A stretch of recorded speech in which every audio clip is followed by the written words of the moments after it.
যিশু পৃথিবীতে আগুন জ্বালাতে এসেছিলেন, তিনি শান্তি দিতে আসেননি, যিশু নিজেই বলেছেন বাইবেলে।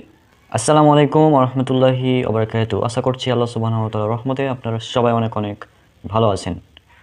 আজ থেকে আমরা শুরু করতে যাচ্ছি খ্রিস্টান সিরিজ। এটা শুরু করার কারণ হচ্ছে খ্রিস্টান মিশনারিরা অনেক সাধারণ মুসলিমকে বিভিন্নভাবে ধোঁকা দিয়ে, মানে বিভিন্ন অপব্যাখ্যা করে তারা মুসলিমদেরকে ধোঁকা দিয়ে তারা খ্রিস্টান বানিয়ে নিচ্ছে। এটা আমরা সোশ্যাল মিডিয়াতে প্রায় দেখতে পাই। তারপরে বিভিন্ন যেমন কিতাবুল মুকাদ্দাস, ইনজিল শরীফ ইত্যাদি নাম দিয়ে তারা বিভিন্ন কিতাবও রচনা করেছে। যে কিতাবগুলো মুসলিমরা মনে করে এটা তো আমাদের বই, কিন্তু আসলে এটা মুসলমানদের কোনো বই না, এটা খ্রিস্টানদের বই। এভাবে তারা বিভিন্ন চক্রান্ত করে। এছাড়াও ঈসাই মুসলিম নামক তাদের একটি ভ্রান্ত দল তৈরি করেছে তারা, খ্রিস্টানরা, এবং এভাবে তারা মুসলিমদেরকে ধোঁকা দিচ্ছে। তো যাই হোক, আজ থেকে আমরা এই সিরিজ কন্টিনিউ করব ইনশাআল্লাহ। এবং এই সিরিজে বাইবেলের মধ্যে যত রকম মানে অবৈজ্ঞানিক কথা, তারপর যিশুর নামে চালিয়ে দেওয়া বিভিন্ন জাল কথা বাইবেলের মধ্যে আছে। মানে বাইবেলে এমন এমন কথা বলা হয়েছে যিশু সম্পর্কে, বিভিন্ন নবী সম্পর্কে, যেগুলো জানলে আপনারা অবাক হয়ে যাবেন। মানে কিভাবে একজন নবী সম্পর্কে তারা এত বাজে মন্তব্য করতে পারে, এগুলো জানলে আপনারা জাস্ট অবাক হয়ে যাবেন। তো আমি জাস্ট এগুলো উল্লেখ করব, আর এগুলোর জন্য আমি সাহায্য নেব ডক্টর খন্দকার আবদুল্লাহ জাহাঙ্গীর স্যারের এই বই, পবিত্র বাইবেল পরিচিতি এবং পর্যালোচনা, এবং ব্রাদার রাহুল ভাইয়ের একটি সিরিজ আছে, খ্রিস্টান সিরিজ, তারও আছে, তো সেটারও সাহায্য নেব। তো এইভাবে মোটামুটি বেশ কয়েকটি বিষয়কে একসাথে করে আমি উল্লেখ করার চেষ্টা করব, এবং আমি সাথে সাথে স্ক্রিনে দেখিয়ে দেবো।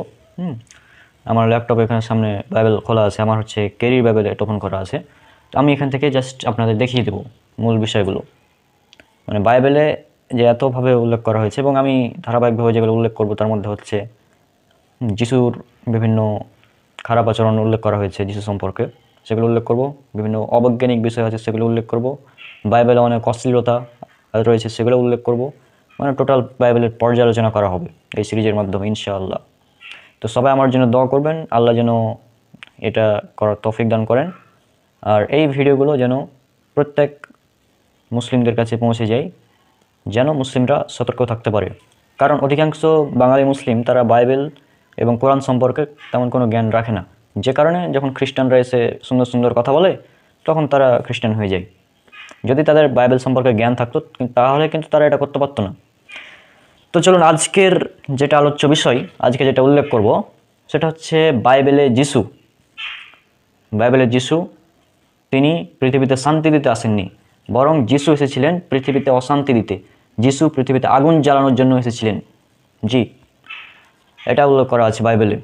এটা আছে গসপেল অফ লুক, অধ্যায় নাম্বার 12, ভার্স 49 থেকে 53 পর্যন্ত পড়বেন।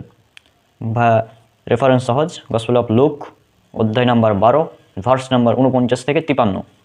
আপনারা স্ক্রিনে দেখুন, আমি পড়ে শোনাচ্ছি। এখানে কী বলা হচ্ছে দেখুন। যিশু বলছেন, আমি পৃথিবীতে আগুন নিক্ষেপ করতে এসেছি, আহা যদি তা আগেই জ্বলে উঠত। মানে দেখুন কি বলছে যিশু। যিশু বলছেন, আমি পৃথিবীতে আগুন নিক্ষেপ করতে এসেছি, যদি তা আগেই জ্বলে উঠত। মানে তারপরে কি বলছি দেখুন, 50 নম্বর ভার্স। এক বাপ্তিস্মে আমায় বাপ্তাইজিত হতে হবে, আর যতক্ষণ না তা হচ্ছে আমি ব্যাকুল হয়ে উঠেছি। তারপর, তোমরা কি মনে করো এই পৃথিবীতে আমি শান্তি স্থাপন করতে এসেছি? না, আমি তোমাদের বলছি বরং আমি বিভেদ ঘটাতে এসেছি। দেখুন স্পষ্ট, যিশু বলছে, যিশু তার শিষ্যদেরকে বলছেন বা জিজ্ঞাসা করছেন যে তোমরা কি মনে করো যে আমি পৃথিবীতে শান্তি দিতে এসেছি? তো তিনি আবার বলছেন যে না, আমি শান্তি দিতে না, আমি বিভেদ সৃষ্টি করতে এসেছি। মানে যিশু এসেছেন বিভেদ ঘটাতে, স্পষ্ট। তারপর দেখুন 52 নম্বর ভার্সে কি বলছে। কারণ এখন থেকে একই পরিবারে 5 জন থাকলে তারা পরস্পরের মধ্যে ভাগ হয়ে যাবে, 3 জন 2 জনের বিরুদ্ধে যাবে, আর 2 জন 3 জনের বিরুদ্ধে যাবে। বাবা ছেলের বিরুদ্ধে ও ছেলে বাবার বিরুদ্ধে, বাবা ছেলের বিরুদ্ধে ও ছেলে বাবার বিরুদ্ধে যাবে। মা মেয়ের বিরুদ্ধে ও মেয়ে মায়ের বিরুদ্ধে যাবে। শাশুড়ি বৌমার বিরুদ্ধে ও বৌমা শাশুড়ির বিরুদ্ধে যাবে। তাহলে চিন্তা করেন, বাইবেলে বলা হচ্ছে যে কি যিশু বলছেন যে আমি এসেছি আসলে বিভেদ ঘটাতে, আমি শান্তি দিতে আসিনি। যিশু বলছেন আমি বিভেদ ঘটাতে এসেছি। যিশু বলছে আমি অশান্তি সৃষ্টি করতে এসেছি। যিশু বলছে আমি আগুন জ্বালাতে এসেছি। তো এটা নাকি যিশু বলছেন, বাইবেলে এটা উল্লেখ করা আছে, আপনার স্ক্রিনে দেখলেন স্পষ্টভাবে। আর এটা যে কোনো বাইবেলেই পাবেন, সব বাইবেলে এটা আছে। আমার কাছে বাংলা কেরির বাইবেলটা আছে, কারণ কেরির বাইবেলটা হচ্ছে বেশি অথেন্টিক, সবচেয়ে বেশি অথেন্টিক ধরা হয় বাংলা ভাষায়। যতগুলো বাইবেল আছে তার মধ্যে উইলিয়াম কেরির যেটা অনুবাদ সেটা অথেন্টিকভাবে ধরা হয়। তো এই হচ্ছে কথা, এটা বলা হচ্ছে বাইবেলে। আর বাইবেলে যিশু বলছেন যে আমি অশান্তি সৃষ্টি করতে এসেছি। চিন্তা করেন কোনো ধর্মীয় নেতা বা মুসলিম দাড়ি টুপিওয়ালা হুজুর তিনি যদি বলেন যে মাইকের সামনে এসে এভাবে বলেন যে আমি পৃথিবীতে এসেছি আগুন জ্বালাতে, যদি তা আগেই জ্বলে উঠতো তবে কতই না ভালো হতো। এটা যদি বলে কোনো মুসলিম দাড়ি টুপিওয়ালা, তাহলে এই নাস্তিক সেকুলার সহ যত আছে তারা কিন্তু বলবে যে ইসলাম সন্ত্রাসবাদী ধর্ম। তাহলে এটা কি ভাই বাইবেলের? যিশু যে বলছেন যে আমি আগুন নিক্ষেপ করতে এসেছি, যদি তা আগেই জ্বলে উঠতো তাহলে কতই না ভালো হতো। তারপরে বলছেন যে তোমরা কি মনে করো যে আমি পৃথিবীতে শান্তি স্থাপন করতে এসেছি? মোটেই না, আমি শান্তি না, আমি বিভেদ ঘটাতে এসেছি। এখন থেকে পরিবারের 5 জন 3 জনের বিরুদ্ধে চলে যাবে, পরস্পরে ভাগ হয়ে যাবে, বাবা ছেলের বিরুদ্ধে যাবে, মেয়ে মায়ের বিরুদ্ধে যাবে, শাশুড়ি বৌমার বিরুদ্ধে যাবে। এভাবে তিনি ভাগ করতে এসেছেন যিশু। তো এই হচ্ছে কথা। এখন মূল কথা হচ্ছে অনেক খ্রিস্টান মিশনারি আছে, তারা এটাকে ব্যাখ্যা করতে চায় এভাবে যে আসলে এটা ভাই রূপক অর্থ বলা হয়েছে, যিশু এটা রূপক অর্থ বলেছেন। কারণ দেখুন, যখন একজন অখ্রিস্টান থেকে খ্রিস্টান হবে, অখ্রিস্টান পরিবার থেকে একজন খ্রিস্টান হবে, তখন তাদের মধ্যে একটা বিভেদ তৈরি হয়ে যাবে। তো এভাবে তারা মানে বোঝাতে যাচ্ছে। কিন্তু আমার কথা হচ্ছে খ্রিস্টান আমরা যখন বলি, যখন কোরআনের কোনো আয়াতের ব্যাখ্যা দিতে গিয়ে আমরা হাদিস উল্লেখ করি, কোরআনের ব্যাখ্যা যখন আমরা হাদিস থেকে দিই, তখন খ্রিস্টান মিশনারিরা বলে যে মুসলিমদের কোরআন আসলে সম্পূর্ণ না, এই জন্য তাদেরকে হাদিসের সাহায্য নিতে হয়। আমরা খ্রিস্টানদেরকে সমস্ত অমুসলিমদেরকে এটা বলে দিতে চাচ্ছি যে আমাদের দলিল হচ্ছে কোরআন এবং হাদিস। আমরা কোরআনের ব্যাখ্যা নিই রাসূল সাল্লাল্লাহু আলাইহি ওয়াসাল্লামের মাধ্যমে, অর্থাৎ আমরা নবী থেকে ব্যাখ্যা নিই। কিন্তু আপনি যে বলছেন যে যিশুর এই ভার্স, যিশু যে এই কথাগুলো রূপক অর্থে, এটা কোথায় আছে? খ্রিস্টানদের মৌলিক বিশ্বাস কি বা আকীদা কি? খ্রিস্টানদের বিশ্বাস হচ্ছে যে ঈশ্বরের বাক্যকে কেউ ব্যাখ্যা করতে পারবে না, যা বুক যেটা বলবে, কিতাব যেটা বলবে সেটা মেনে চলতে হবে। আপনারা তাহলে কীভাবে ব্যাখ্যা করছেন এটা? আমরা তো নবীর মাধ্যমে ব্যাখ্যা নিই, আমরা তো কোরআনের ব্যাখ্যা নবীর মাধ্যমে নিই, কিন্তু আপনারা যে নিজে নিজে ব্যাখ্যা করছেন এটা কিসের ভিত্তিতে? আর এটা রূপক অর্থে যদি হয়, তাহলে রূপক অর্থে এমন অনেক কথাই বলেছেন যিশু। যেমন গসপেল অফ লুক অধ্যায় নাম্বার 8 খুলবেন, 8 অধ্যায়ের 4 থেকে 21 নম্বর ভার্স পর্যন্ত পড়বেন। আপনারা স্ক্রিনে দেখতে পাচ্ছেন যে একজন চাষি বীজ বুনতে গেল। সে যখন বীজ বুনছিল তখন কিছু বীজ পাথরের পাশে পড়লো, আর লোকে তা মারিয়ে গেল, পাখিতে তা খেয়ে গেল। কিছু বীজ পাথরের জমিতে উপরে পড়লো, সে বীজগুলো থেকে অঙ্কুর বের হলো, কিন্তু মাটিতে রস না থাকায় তা শুকিয়ে গেল। অর্থাৎ এভাবে কিছু দৃষ্টান্ত তিনি দিলেন, যিশু এভাবে কিছু দৃষ্টান্ত দিলেন, আপনারা সেটা স্ক্রিনে দেখতেই পাচ্ছেন। তো এরপর যে শিষ্যরা জিজ্ঞাসা করলেন যে আসলে আপনি যে দৃষ্টান্তটা দিলেন এর অর্থটা আসলে কি, মানে এর অর্থটা শিষ্যরা বুঝতে পারেনি। তখন যিশু ব্যাখ্যা করছেন 11 নম্বর ভার্স থেকে, যে দৃষ্টান্তটির অর্থ হলো বীজ হলো ঈশ্বরের শিক্ষা। যে বীজ পাথরে পড়েছিল তা এমন লোকদের বোঝে যারা শোনে, তারপর ডিয়াবল এসে তাদের অন্তর থেকে শিক্ষা হরণ করে নিয়ে চলে যায়, যেন তারা বিশ্বাস করে মুক্তি না পায়। এভাবে তিনি ব্যাখ্যা করে দিলেন ভার্সের। তো এটার উপর অর্থে তিনি বলেছিলেন প্রথমে, পরবর্তীতে তিনি ব্যাখ্যা করে দিলেন। কিন্তু এই গসপেল অফ লুকের যেটা 12 অধ্যায়ের 49 থেকে 53 ভার্স, যেটা স্পষ্ট ভার্স, এটাকে আপনি কীভাবে বলছেন যে এটা যিশু রূপক অর্থে বলেছেন? আজীব ব্যাপার। আর এটা যে রূপক অর্থে না, যিশু যে সত্যি পরিবারের মধ্যে অশান্তি সৃষ্টি করতে এসেছিলেন, এটাও পেয়ে যাবেন গসপেল অফ লুক খুলবেন 9 অধ্যায়ের লাস্টে 4টা ভার্স, অর্থাৎ 59 থেকে 62 নম্বর ভার্স যদি পড়েন, এখানে একটি ঘটনা উল্লেখ করা হচ্ছে যে যিশুর কাছে একজন ব্যক্তি আসলেন, এসে বলল যে আমি আপনার অনুসরণ করতে চাই, হ্যাঁ, কিন্তু তিনি বললেন আমার বাবা মারা গিয়েছে, আমার বাবাকে গিয়ে আমি কবর দিয়ে আসি। তখন যিশু বলছেন যে আরে মৃতরাই মৃতদেরকে কবর দেয়। তারপর আরও একজন ব্যক্তি আসলো, সে বলছে প্রভু আমি আপনার অনুসরণ করতে চাই, তো আমি জাস্ট আমার বাবা মার কাছ থেকে একটু বিদায় নিয়ে চলে আসি। যিশু তখন বলছেন যে লাঙলে হাত দিয়ে যে পিছনে ফিরে তাকায় তার জন্য স্বর্গরাজ্য নয়। এভাবে স্পষ্ট বলা হচ্ছে, আপনার স্ক্রিনে দেখুন কি বলা হচ্ছে। আর একজনকে তিনি বললেন আমায় অনুসরণ করো, কিন্তু সে লোকটি বলল আগে গিয়ে আমার বাবাকে কবর দিয়ে আসতে দিন। যিশু তাকে বললেন মৃতরাই তাদের মৃতদের কবর দেবে, তুমি গিয়ে বরং ঈশ্বরের রাজ্যের বিষয়ে ঘোষণা করো।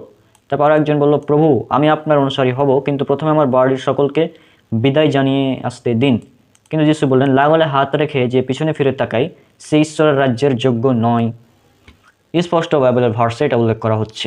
তো এগুলোকে কি বলবেন? মানে একজন ধর্মীয় নেতা, আপনি যদি একজন নেতার অনুসরণ করেন, এখন সেই নেতা যদি আপনাকে বলে যে, আপনি বললেন নেতার কাছে চাইলেন যে দেখেন আমি আপনার অনুসরণ করব, কিন্তু আমার পিতা মারা গেছে, তাই কবর দিয়ে আসি। তো তার উচিত ছিল যে ঠিক আছে যাও কবর দিয়ে আসো, কিন্তু এটা না করে বলছে যে মৃতরাই মৃতদেরকে কবর দিবে। তারপর আরও একজন ব্যক্তি, সে বলল আমি আমার বাবা মার কাছ থেকে বিদায় নিয়ে আসি, দেখা করে আসি, বিদায় নিয়ে আসি। তখন যিশু আবার বলছেন যে যে লাঙলে হাত দিয়ে পিছনে ফিরে তাকায় তার জন্য স্বর্গরাজ্য না, তার জন্য ঈশ্বর রাজ্য না, সে ঈশ্বরের রাজ্যের যোগ্য নয়। এটা কি ভাই? যিশুর উচিত ছিল যে হ্যাঁ যাও দেখা করে আসো বাবা মার সাথে, এটা উচিত ছিল বলা, কিন্তু এটা না করে কি আজীব ব্যাপার। তো এখান থেকে স্পষ্ট যে যিশুর এই ভার্স বাইবেলের new testament gospel of look অধ্যায় নাম্বার 12 ভার্স 49 থেকে 53, যে যিশু পৃথিবীতে আগুন জ্বালাতে এসেছিলেন। যিশু পৃথিবীতে আগুন জ্বালাতে এসেছিলেন, তিনি শান্তি দিতে আসেননি, যিশু নিজেই বলেছেন বাইবেলে। মানে এভাবে করা হয়েছে বাইবেলে যিশুর অবস্থা। আপনারা যদি বাইবেলগুলো দেখতে চান তাহলে প্লে স্টোরে যাবেন, বাংলা বাইবেল লিখবেন, চলে আসবে। অথবা গুগলে যাবেন, বাংলা বাইবেল লিখে সার্চ করবেন, বাংলা বাইবেলটা পেয়ে যাবেন। হ্যাঁ, আপনারা যেহেতু বাঙালি সেজন্য আমি বাংলা বাইবেলগুলোর থেকে উল্লেখ করছি। এছাড়া আমার কাছে কিং জেমস ভার্সনের ইংলিশ বাইবেল যেটা, সেটা পিডিএফ আছে। আরও বেশ কয়েকটি পিডিএফ আছে আমার কাছে বাইবেলের। হ্যাঁ, রেড লেটার বাইবেল এটাও আছে পিডিএফ। আমি কেরির বাইবেল থেকে জন্য অনুবাদটা করলাম।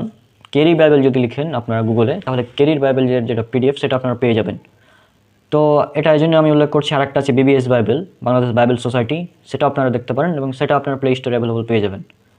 তো মূল কথা হচ্ছে যে বাইবেলগুলো এখান থেকে আপনারা পড়তে পারেন, আর যদি এই বাইবেল কিনতে চান তাহলে কিনতেও পারেন। আমিও ইনশাল্লাহ শীঘ্রই একটা বাইবেল কিনে ফেলবো, কারণ পিডিএফ থেকে পড়া এটা যাই হোক কেমন একটু দেখাই। তো সেজন্য আমি বাইবেল একটা কেনার চিন্তাভাবনা করছি, ইনশাল্লাহ শীঘ্রই কিনে ফেলবো। তো এটা হচ্ছে কথা, আপনারা এভাবে বিষয়গুলো পড়তে পারেন। আর আজকে আমাদের এখানে জাস্ট একটি বিষয় নিয়ে আলোচনা করলাম যে যিশু পৃথিবীতে আগুন লাগাতে এসেছিলেন বাইবেল অনুযায়ী। সুতরাং বাইবেল যিশুকে মানে যিশুর উদ্দেশ্য কী করে দিয়েছে দেখুন। হ্যাঁ, কিন্তু পবিত্র কোরআন পড়বেন। পবিত্র কোরআনে আল্লাহ সুবহানাহু ওয়া তাআলা বলছেন সূরা ইমরান সূরা নম্বর 3 আয়াত নম্বর 45, যে তিনি মরিয়ম আলাইহিস সালামকে মানে একটি সুসংবাদ দিচ্ছেন ফেরেশতার মাধ্যমে। তিনি বললেন যে যার নাম ঈসা ইবনে মারিয়াম, যে দুনিয়া ও আখিরাতে সম্মানিত এবং নৈকট্যপ্রাপ্তদের অন্তর্ভুক্ত। অর্থাৎ পবিত্র কোরআন বলছে যিশু বা ঈসা আলাইহিস সালাম তিনি দুনিয়া ও আখিরাতে সম্মানিত এবং নৈকট্যপ্রাপ্তদের অন্তর্ভুক্ত, কিন্তু বাইবেলে তার উদ্দেশ্য করে দিয়েছে পৃথিবীতে আগুন লাগানো, আগুন জ্বালাতে, পৃথিবীতে অশান্তি সৃষ্টি করতে এসেছেন, এটা বাইবেলে তার উদ্দেশ্য করে দেওয়া হয়েছে। তো সুতরাং আপনারা বুঝতে পারছেন যে বাইবেল যেটা আছে এটা মূলত বিকৃত কিতাব। আমরা বাইবেলের এই ভার্সগুলোর সাথে একমত না, আমরা কোরআনের যে ভার্সটা আছে এটার সাথে একমত, যে যিশুর উদ্দেশ্য ছিল যিশু তিনি দুনিয়া এবং আখিরাতে সম্মানিত। তো পবিত্র কোরআন যিশু বা ঈসা আলাইহিস সালামকে অনেক সম্মান দিয়েছে, কিন্তু বাইবেল সেই সম্মানটা দিতে পারেনি। তো যাই হোক, এটা হচ্ছে মূল কথা। আজকের আলোচনা এই পর্যন্তই ছিল। ইনশাল্লাহ আমরা এই সিরিজ কন্টিনিউ করব, খ্রিস্টান সিরিজ, এবং আগামী পর্বে আপনারা দেখতে পাবেন আরও একটা ইন্টারেস্টিং বিষয় বাইবেল থেকে। তো আমরা বাইবেলের এই সমস্ত সুন্দর সুন্দর ভার্সগুলো উল্লেখ করব এবং দেখাবো যে দেখুন খ্রিস্টান ধর্ম কতটা মহৎ। কারণ মুসলিমরা তো খ্রিস্টান হয়ে যাচ্ছে, তাই না? তো আপনারা কোন ধর্ম পালন করছেন সেটা আপনাদের জাস্ট দেখিয়ে দেবো, এটা হচ্ছে কথা। তো আজকে বিদায় নিচ্ছি, ইনশাল্লাহ দেখা হচ্ছে পরবর্তী ভিডিওতে। সবাই আমার জন্য অনেক অনেক দোয়া করবেন, আল্লাহ যেন আমাকে এই কাজগুলো করার তৌফিক দান করেন ভালো মতো, এবং এই দাওয়াতি কাজগুলো, এই ভিডিওগুলো যেন অনেক মানুষের কাছে আল্লাহ সুবহানাহু ওয়া তাআলা পৌঁছে দেন। হ্যাঁ, সেই সমস্ত মানুষের কান পর্যন্ত যেন পৌঁছে দেন যারা চিন্তা ভাবনা করছে যারা মুসলিম থেকে খ্রিস্টান হয়ে যাবে, তাদের কাছে পৌঁছানোটা খুবই জরুরি এই বিষয়গুলো।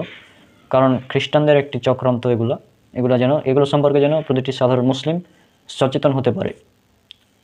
তো আজকে বিদায় নিচ্ছি। আসসালামু আলাইকুম ওয়া রাহমাতুল্লাহি ওয়া বারাকাতুহু। আসসালামু আলাইকুম ওয়া রাহমাতুল্লাহি ওয়া বারাকাতুহু। আশা করছি আল্লাহ সুবহানাহু ওয়া তাআলার রহমতে আপনারা সবাই অনেক অনেক ভালো আছেন। মনে করেন আপনি একটি দাওয়াতের আয়োজন করবেন, মানে ভোজ বা খাওয়ার আয়োজন করবেন। মনে করেন আপনার পরিচিত কারো বিয়ে, বা মনে করেন আমার বিয়ে। এখন আমার বিয়ে, এখন আমি যে কাজটা করলাম, আমি দাওয়াত দেওয়ার ক্ষেত্রে মানুষকে দাওয়াত দেবো, এটা স্বাভাবিক ব্যাপার। দাওয়াতের অনুষ্ঠান করব। তো দাওয়াতের অনুষ্ঠান করার সময় আমি যে কাজটা করলাম সেটা হচ্ছে আমার যতগুলো বন্ধু আছে, আমার বাবা মা, ভাই, নিজের ভাই বোন, তাদের কাউকে দাওয়াত দিলাম না। এছাড়া ধনীদেরকেও দাওয়াত দিলাম না। তাহলে বিষয়টা কেমন হবে? প্রতিবেশীদেরকে দাওয়াত দিলাম না, কেমন হবে তাহলে এই অনুষ্ঠানটা? এটা নিশ্চয়ই খুব ভালো হবে না।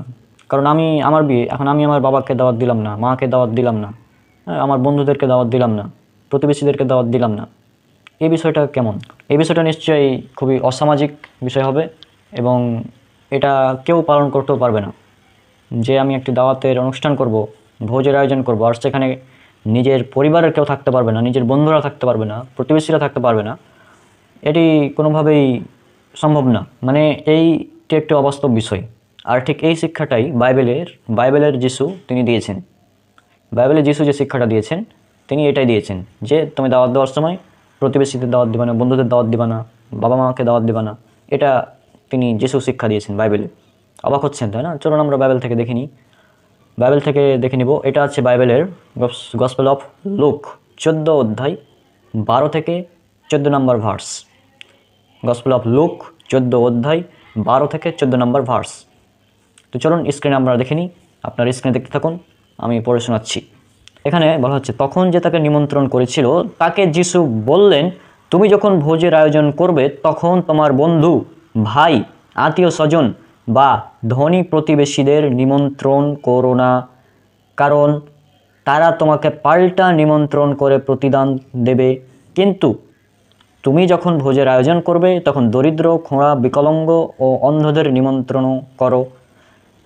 এখানে 13 নম্বর ভার্স যেটা বলছে যে তুমি যখন ভোজের আয়োজন করবে তখন দরিদ্র, খোঁড়া, বিকলাঙ্গ, অন্ধদের নিমন্ত্রণ করো, হ্যাঁ, অর্থাৎ গরিবদের নিমন্ত্রণ করো। এই ভার্সের সাথে আমরা মুসলিমরা একমত, কারণ রাসূল সাল্লাল্লাহু আলাইহি ওয়াসাল্লাম বলেছেন, সহিহ বুখারী হাদিস নাম্বার 5177, সেখানে বলা হয়েছে যে দাওয়াতে বা যে অলিমায় কেবলমাত্র ধনীদেরকে দাওয়াত দেওয়া হয় বেছে বেছে, সেটা গরিবদেরকে দাওয়াত দেওয়া হয় না, সেটা হচ্ছে সবচেয়ে নিকৃষ্ট দাওয়াত। কিন্তু তার মানে এই না যে ধনীদেরকে বাদ দিয়ে দেবো, নিজের বাবা মাকে বাদ দিয়ে দেবো, বন্ধুদেরকে বাদ দিয়ে দেবো, দিয়ে শুধুমাত্র গরিবদের দাওয়াত দেবো।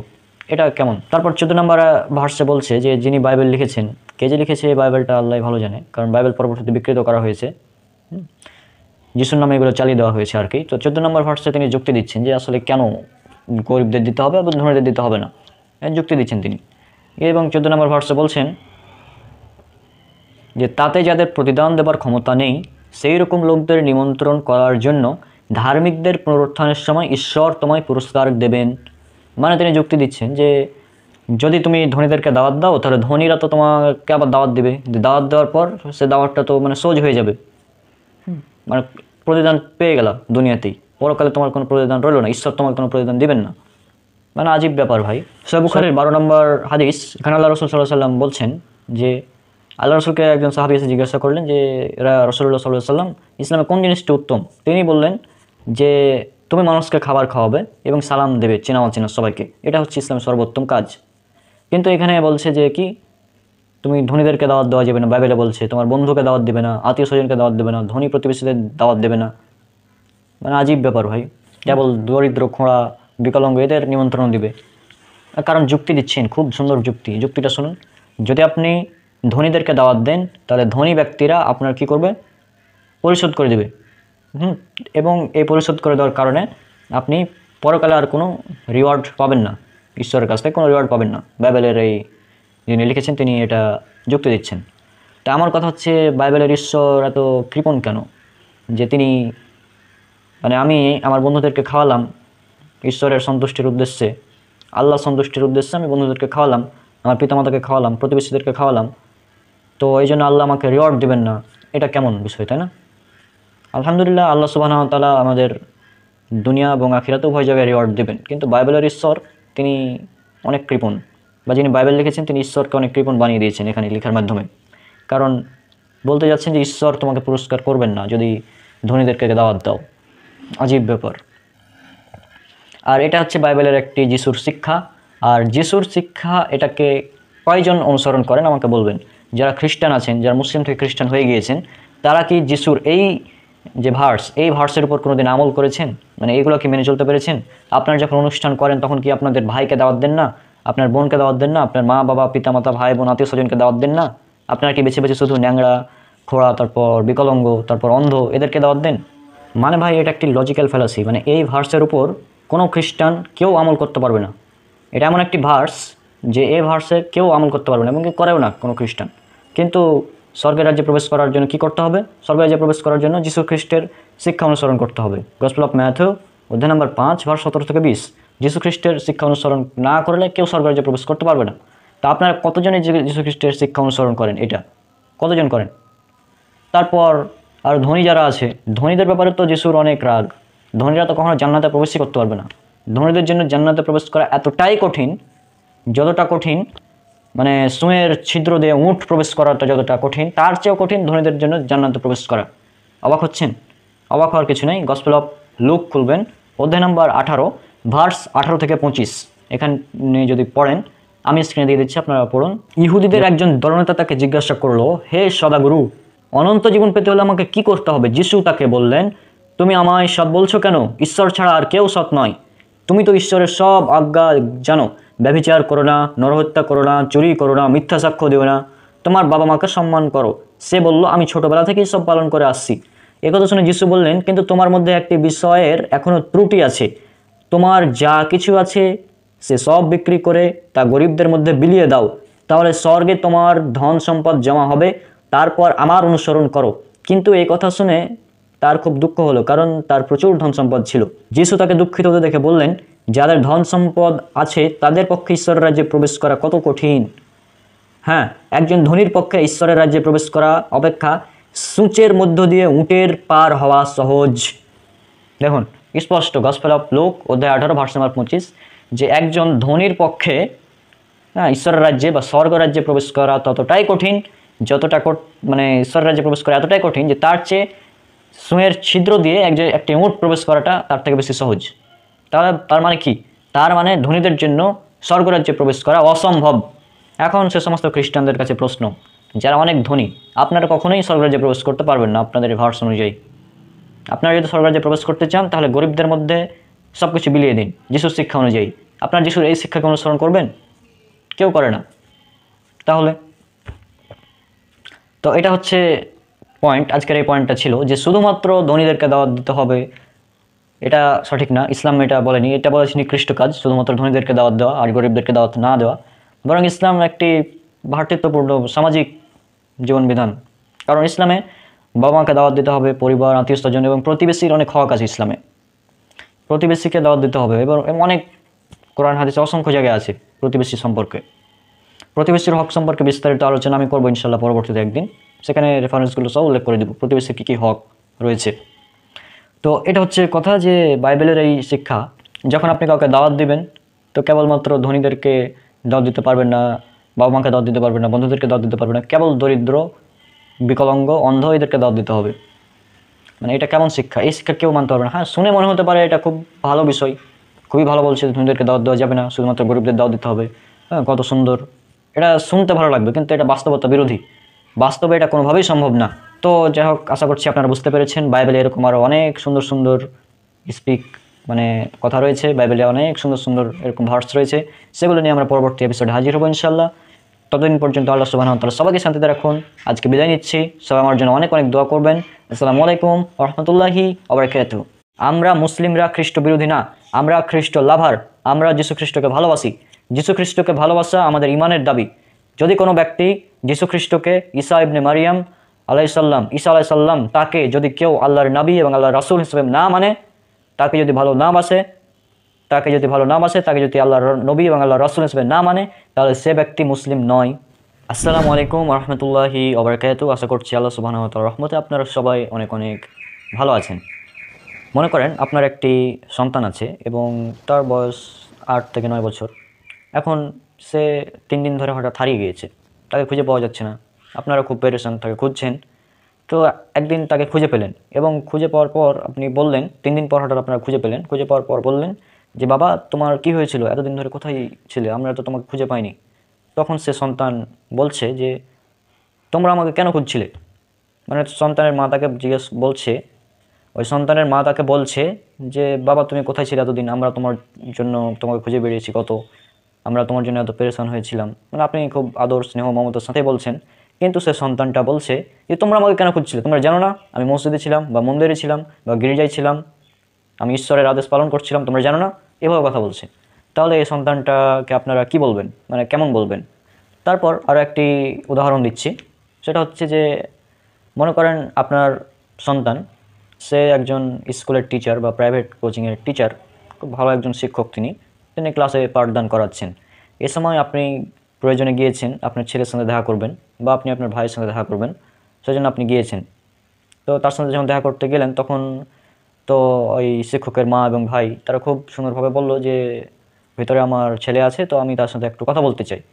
তো কথা বলতে চাই এটা বলল, তখন তাকে জানানো হলো শিক্ষককে যে দেখুন শিক্ষক, আপনার মা এবং আপনার ভাই আপনার সঙ্গে দেখা করতে চাই, আপনার সাথে কথা বলতে চাই, কিছু জরুরি কথা আছে। তখন সেই শিক্ষক বলছে, কে আমার মা, কে আমার ভাই? আমার মা এবং ভাই হচ্ছে তারাই যারা আমার শিক্ষাকে মেনে চলে। এভাবে যদি বলে তাহলে এই শিক্ষককে কি আপনি আদর্শ শিক্ষক বলবেন? তারপর মনে করেন আপনার ছেলে তার মাকে এভাবে ডাকছে, হে নারী, তোমার সাথে আমার কি সম্পর্ক? তুমি আমাকে কি বলছো এগুলো? তুমি কেন আমাকে আদেশ পালন করতে বলছো? এভাবে কথা বলে, তাহলে এটাকে কি বলবেন আপনারা? তার মাকে বলছে, মাকে মা না ডেকে ডাকছে কি, হে নারী, তুমি কি করছো? তুমি কেন আমাকে জিজ্ঞাসা করছো? তুমি কেন এগুলো বলছো? তাহলে কি এই সন্তানকে আপনি আদর্শবান সন্তান বলবেন? মানে বিষয়টা কেউ, যেমন আমরা যারা সভ্য সমাজের দাবি করি, আমরা কেউ এগুলোকে বলবো না, এবং এগুলো অবশ্যই মায়ের সাথে অসৎ আচরণ, অশ্লীল খারাপ আচরণ, অবশ্যই এগুলো মায়ের সাথে খারাপ আচরণ। জানলে অবাক হবেন, আমি যে ঘটনাগুলো বললাম এই ঘটনাগুলো বাইবেলে চালানো হয়েছে জিজাস ক্রাইস্ট, ঈসা মাসি, অর্থাৎ আমাদের নবী ঈসা আলাইহিসসালামের নামে। বাইবেলে তার নামে এই ঘটনাগুলোকে চালিয়ে দেওয়া হয়েছে যে তিনি নাকি তার মায়ের সাথে এরকম আচরণ করতেন। অথচ যিশু বা ঈসা আলাইহিসসালাম তিনি বাইবেলে বলেছেন, গসপেল অফ ম্যাথিউ অধ্যায় 19 ভার্স নাম্বার 19, যে তোমরা পিতামাতার সাথে ভালো আচরণ করো। তিনি নিজে বলছেন ভালো আচরণ করো, অথচ বাইবেলে তার মায়ের সাথে আচরণ দেখা হচ্ছে এরকম। চলুন আমরা একে একে সবগুলো দলিল রেফারেন্স দেখে নিই।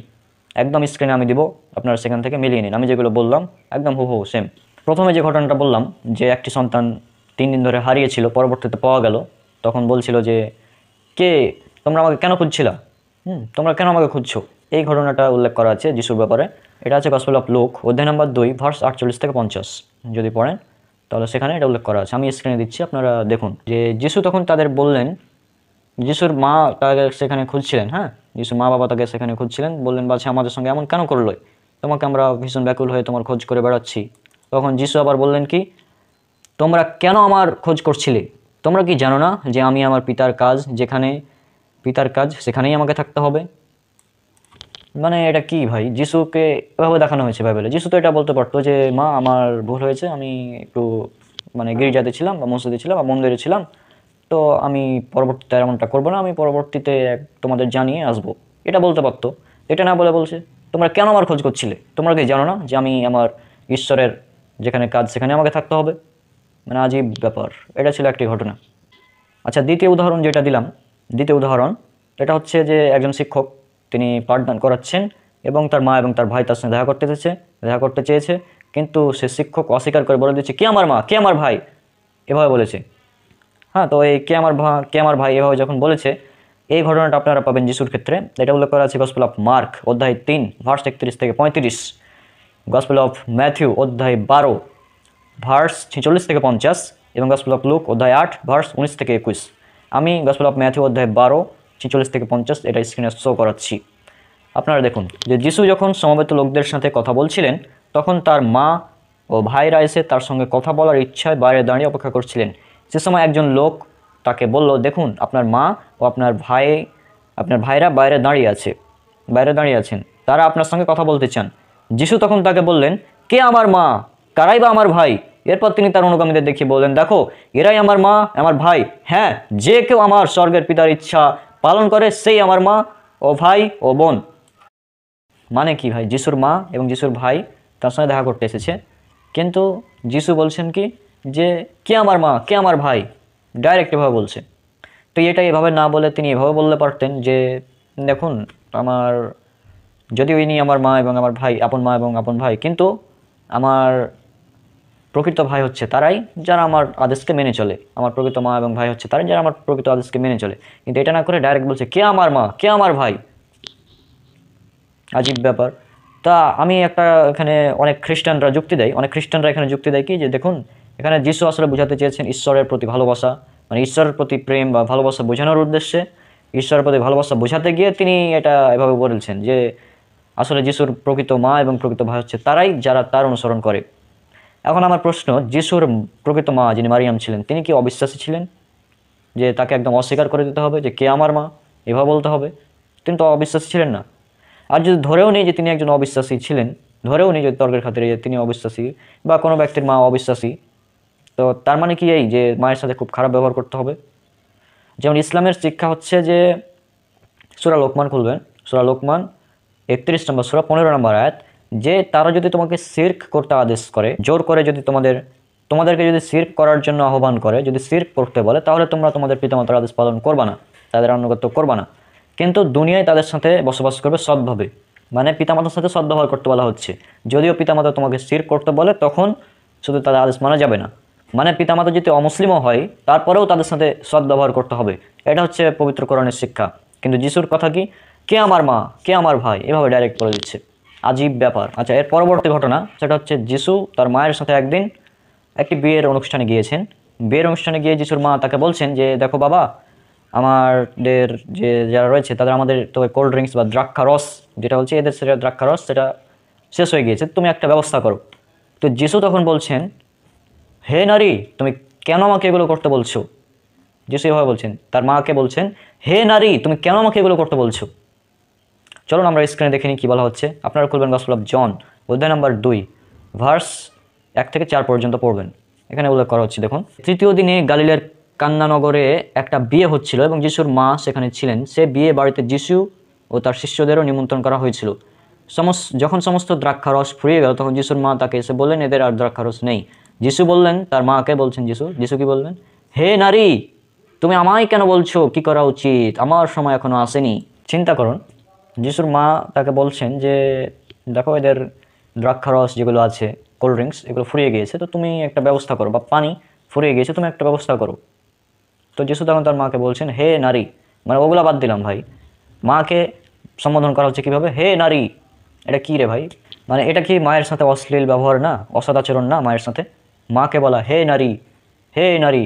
মানে যিশু বাইবেলে এত জায়গাতে তার মাকে জয়বারই ডেকেছে, হে নারী, হে নারী, হে নারী, এভাবে ডেকেছে বাইবেলে তার মাকে।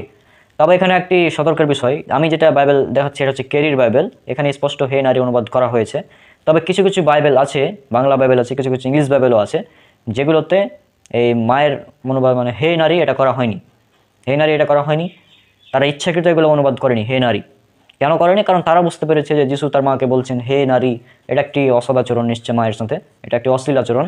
এজন্য তারা নিজেরা বুঝতে পেরে মানে শব্দ পরিবর্তন করে দিয়েছে, হে নারীটা উল্লেখ করেনি, কোথাও মা উল্লেখ করেছে। অর্থাৎ ব্যাপারটা হচ্ছে খ্রিস্টানরা এটা বলতে চায় যে যিশুর সাথে যেই তার মাকে বলছেন এভাবে, হে নারী, তোমার সাথে আমার কিসের সম্পর্ক, তুমি কেন আমাকে এগুলো করতে বলছো? তো এই যে হে নারী, তারা এটা কেটে দিয়েছে। অনেক বাংলা অনুবাদে এগুলো হে নারী শব্দটা নেই। তবে মূল গ্রিক টেক্সট যেটা নিউ টেস্টামেন্টের গ্রিক, এটা আপনারা পাবেন কোথায়? বাইবেল হাব ওয়েবসাইটে যাবেন, গ্রিক ভার্সন বাইবেলটা যদি দেখেন, সেখানে দেখুন এখানে কি লেখা আছে, জিওয়াই গুনাই, যে এই অর্থটি কাইসে গুনাই, যার অর্থ হচ্ছে ওম্যান, দ্য ওম্যান। গ্রিক টেক্সটে গুনাই রয়েছে, যার ইংলিশ ট্রান্সলেশন হচ্ছে ওম্যান, বাংলা হচ্ছে হে নারী। তো যিশু তার মাকে হে নারী বলেই ডেকেছে, হে নারী বলে ডেকেছে, কোথাও মা বলে ডাকেনি। যিশু তার মাকে হে নারী বলে ডেকেছে। বাইবেল হাব থেকে আপনারা দেখে নেবেন, আমি তো দেখিয়ে দিলাম, তারপর আপনারা নিজেরা দেখতে পারেন। আর গসপেল অফ জন খুলবেন অধ্যায় নম্বর 8 ভার্স নম্বর 10, এখানে একজন ব্যভিচারী নারীকে তিনি যিশু সম্বোধন করেছেন এই হে নারী বলে। তো এখন মজার ব্যাপার হচ্ছে, সেখানেও গ্রিক যেটা ট্রান্সলেশন সেটা বলা হচ্ছে গুনাই, অর্থাৎ যে শব্দটা দিয়ে তিনি একজন ব্যভিচারী নারীকে ডেকেছেন যিশু, সেই একই শব্দ দিয়ে তিনি তার মাকে ডেকেছেন।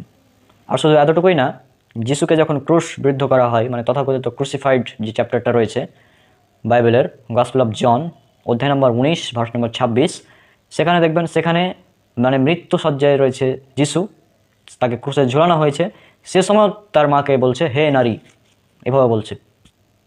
দেখুন স্ক্রিনে দেখুন আপনারা, যিশুর ক্রুশের কাছে তার মা, মাসিমা, ক্লেপার স্ত্রী মারিয়াম ও মারিয়াম মগদলিনী দাঁড়িয়েছিলেন। যিশু তার মাকে সেখানে দাঁড়িয়ে থাকতে দেখলেন, আর যে শিষ্যকে তিনি ভালোবাসতেন দেখলেন তিনিও সেখানে দাঁড়িয়ে আছেন। তখন তিনি তার মাকে বললেন, হে নারী, ওই দেখো তোমার ছেলে। যিশু তার মাকে বলছেন হে নারী, মানে যিশু একদম ক্রুশে ঝুলে আছে, যে সময় বলছে হে নারী, হে নারী। চিন্তা করুন। আর আপনাদের কি গ্রিক যেটা, মানে আপনাদের গ্রিকে কি মায়ের যেটা শব্দ, মানে মায়ের যেটা গ্রিক শব্দ, এটা কি নারী ছাড়া কিছু নাই? এমন তো না যে নাই। মা শব্দটি যেটা গ্রিক ভার্সন সেটা হচ্ছে মেটেরা, যেটা আপনার স্ক্রিনে দেখতে পাচ্ছেন, মা। কিন্তু ওম্যান শব্দের যেটা ট্রান্সলেশন, ওম্যান শব্দের যেটা গ্রিক ভার্সন সেটা হচ্ছে গুনাই। কিন্তু এই যিশু মেটেরা শব্দ ব্যবহার, মা শব্দ ব্যবহার না করে বারবার বারবার বারবার তার মাকে ডাকছেন, কি বলে? হে নারী, হে নারী, হে নারী, এভাবে বলে ডাকছে তার মাকে। তো এটা কি যিশুর মানে কোনো হতে পারে? যিশুর মতো একজন এত মহান একজন ব্যক্তি, তিনি কিভাবে ডাকতে পারেন আপনাদের মনে হয়? আমি তো মুসলিম, আমি তো এগুলো বিশ্বাস করি না। আর আল্লাহ সুবহানাহু ওয়া তাআলা এগুলোকে খণ্ডন করেছেন পবিত্র কোরআনে। সূরা মারিয়াম খুলবেন, 19 নম্বর সূরা 30 থেকে 32 পর্যন্ত পড়বেন। সূরা মারিয়াম সূরা নম্বর 19 আয়াত নাম্বার 30 থেকে 32। 30 নম্বর আয়াতে বলছেন যে শিশুটি বলল, আমি তো আল্লাহর বান্দা, তিনি আমাকে কিতাব দিয়েছেন এবং আমাকে নবী বানিয়েছেন। আর 32 নম্বর আয়াত সূরা মারিয়াম সূরা নম্বর 19 আয়াত নম্বর 32, এখানে স্পষ্টভাবে বলা হচ্ছে যে যিশু বলছেন, আর আমাকে মায়ের প্রতি অনুগত করেছেন এবং তিনি আমাকে অহংকারী ও অবাধ্য করেননি। যিশু বলছেন যে আমাকে আমার মায়ের প্রতি অনুগত করেছেন। যিশু তার মায়ের প্রতি অনুগত ছিলেন, তার মায়ের অবাধ্য ছিলেন না, তিনি অহংকারী ছিলেন না।